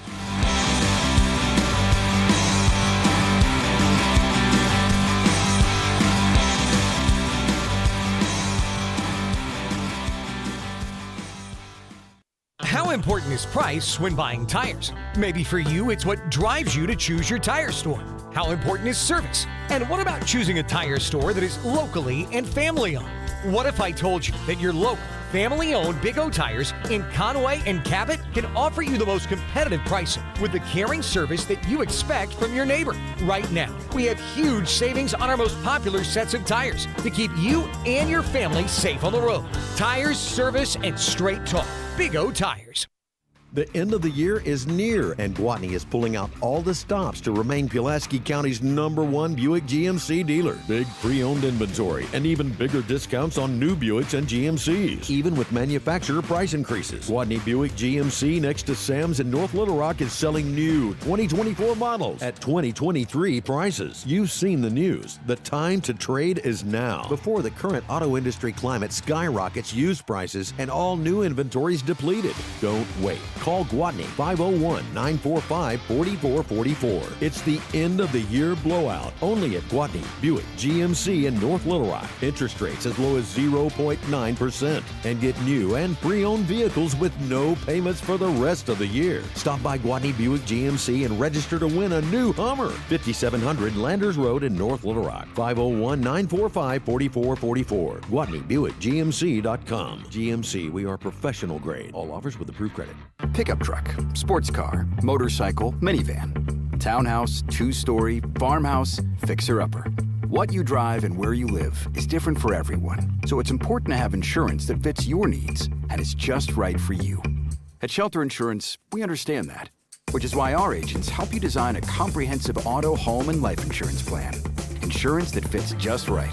See Shelter Agent Matt Steele in Bryant, Todd Matthews in Benton, or Justin Stewart in Malvern today. RJ Hawk here with Chris Roberts from Southern Bank. And Chris, I know interest rates are high right now. That's what everybody's talking about. But if you're thinking about a project, whether it be a commercial project or you want to build a house, now's the time to come talk to you about what those future plans may look like. You know, RJ, no matter what the business environment may be, we're always there to sit down with our customers and talk about their future plans and what's going on with their businesses. And that's one thing about Southern Bank is they're a community bank. They want to be your partner. Partnering with our customers is a key to how we do business. And Chris, you know, we talk about those interest rates being high, but the one good news out of that is deposit rates. We have some great CD and checking account rates. Just give us a call and see what one of our personal bankers can do for you. If you want more information about interest rates or those deposit rates that we just talked about, call Chris and his team today at 501-424-0900 or go online at bankwithsouthern.com. Southern Bank, member FDIC, equal housing lender. Saturday, October 28th, make your way down to the Pine Bluff Regional Park for the Sissy's Log Cabin Smoke on the Water Championship presented by Saracen Casino, one of the world's largest barbecue championships. This year's event is highlighted by the onstage tribute to Jimmy Buffett from Bluffett and his Son of a Sailor Band, a show that can't be missed with costumes, props, and conga lights, all the looks and sounds of Margaritaville. Music, barbecue, food trucks, vendors, and games for the kids. It can't be missed. For more information, visit smokeonthewaterbbq.com. This ad paid for with a combination of state funds and Arkansas's Land of Legends Tourism Association funds. We're celebrating 1 year of Lotto, the jackpot game that's only won in Arkansas. For a limited time, ask for the Lotto Bundle to get 1 play free when you buy 3. That's 4 plays for only $6. You could be the next Lotto jackpot winner, like our $2.3 million winner from Sebastian County, or our $999,000 winner from Pulaski County. So don't miss your chance. Ask for the Lotto Bundle today. Call 1-800-522-4700 for Problem Gambling Helpline. It's not just about the size of the meat, it's about where you get it from. So get it from Hoggs Meat Market in North Little Rock. Hoggs Meat Market, the steak people.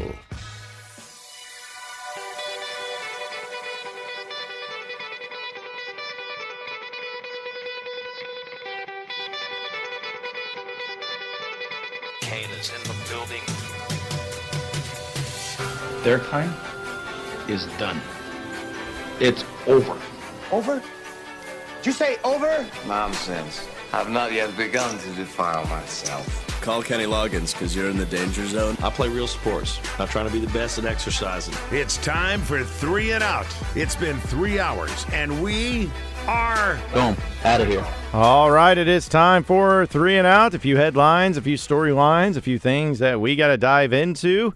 And I got to give a little credit to this particular individual. I don't know who it is, but, you know, with this whole Michigan story about them stealing signs and the operation that went into it, it's a pretty wild one. But the weirdest thing about it is that there was a message board poster. Yes, message boards are still a thing. On VolQuest On 3, which is actually Eric Kane, who's come on our show, covers the Tennessee Volunteers. That's the website that he works for. But a poster, December 1st, 2022, came up with this whole story about how there was one of my little brother's friends was a scout for Michigan, and they paid for him to travel to the UT Vandy game. And, you know, kind of went through this whole weird deal in the story, and everyone kind of blew him off, whatever. But now seeing back that Michigan, that one of the teams that they were scouting was Tennessee, and that they were actually sent, and that there's some evidence behind it, people are starting to say, wow, so if they would have just listened to that message board poster, he actually knew what he was talking about. For once, a message board poster knew what they were talking about. But pretty crazy that was over a year ago, and if people just would have saw that and taken it seriously, they could have caught it early. Seahawks are signing linebacker Frank Clark to a 1-year deal. Frank Clark, he began his career with the Seahawks. He most recently played for the Broncos. They released him on October 14th. He had a 1-year contract with the Broncos for $5.45 million, and he played in only a couple of games with limited snaps on defense, but now a bit of a reunion going back to play for the Seahawks.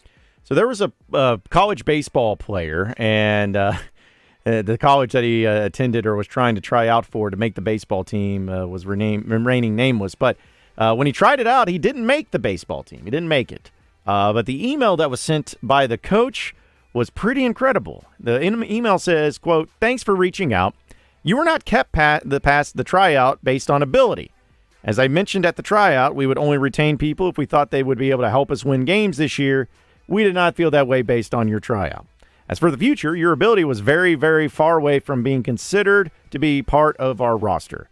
Your fastball range is around 68 to 70 miles an hour. Our players are usually 88 to 90 at a minimum. Your offensive performance was equally distant from what it takes to be a part of our team, and being perfectly honest, playing college baseball is not a realistic expectation for you, especially at the D1 level. I apologize for the bluntness, but I feel that honesty is important here. Thanks again for your interest, and I hope your classes are going well this fall."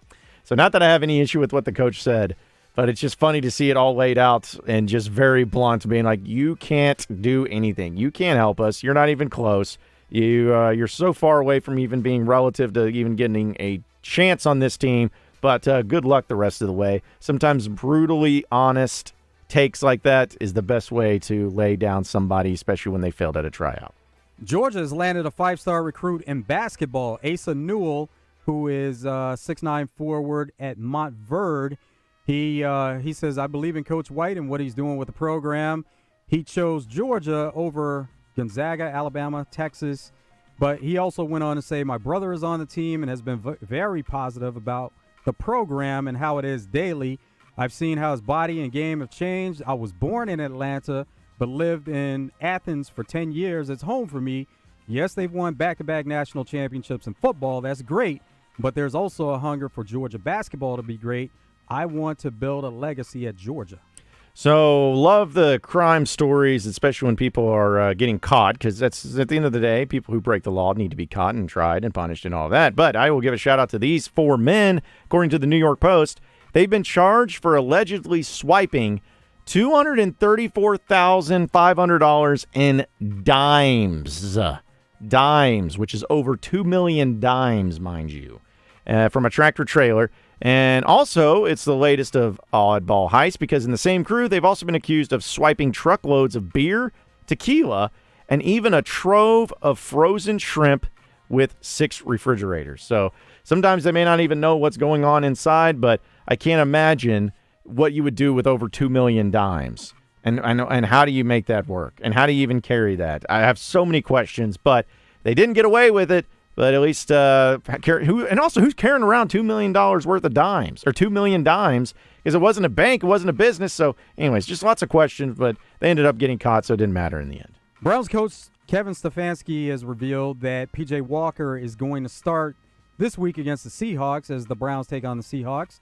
He originally said that Deshaun Watson was on track to make the start and that Deshaun was going to be the starter. But now they've changed course and said that they're going to focus on rehab for Deshaun Watson and trying to get him healthy for the remainder of the season. So P.J. Walker making another start. Last game, the Browns played against the Colts. Deshaun Watson actually did start the game, but he took a hit during the game where P.J. Walker came in relief, and the Browns went on to win the game against the Colts. So I guess the strike's still going on. This is the U.S. Actors Union is still on strike. I can't keep up with this, but either way. They're still on strike, and the SAG-AFTRA, the part of the union, warned its members that dressing up as their favorite film or television character this Halloween could break the strike rules. It says the union issued a guide to its 160,000 members to ensure that they don't inadvertently break strike rules on Halloween and promote studio content without a fair contract. Choose costumes inspired by generalized characters and figures like a ghost or a zombie.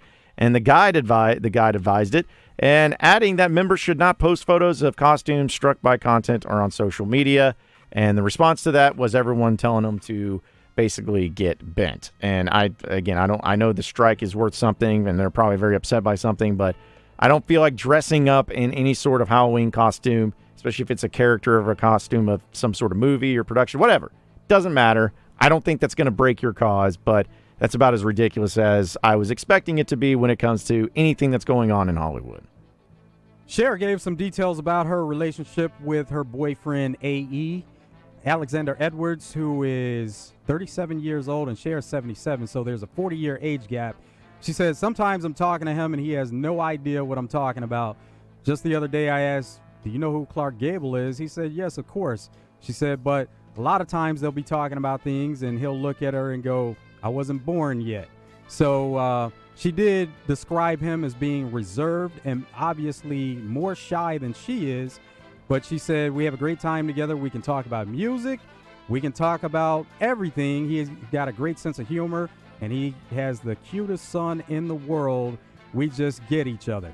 So Quincy Avery is the private quarterback coach for Deshaun Watson, and Brady Quinn, who we know has been on Fox, he says everybody with a medical opinion has cleared Deshaun Watson. Situation is similar to a kid getting a $230 million trust fund. You ask him to get a job, and they have no incentive to do it, is what Brady Quinn said of Deshaun Watson. Quincy quote tweeted that and said, Brady, let's be real. You don't know what the bleep you're talking about, and sit behind a microphone gossiping like a little high school chick. Brady Quinn responds, and they get kind of in a back and forth, saying, come talk to me anytime you want in person. I got an open invitation. Quincy says, I just seen you Saturday. I don't have anything that you want to talk about.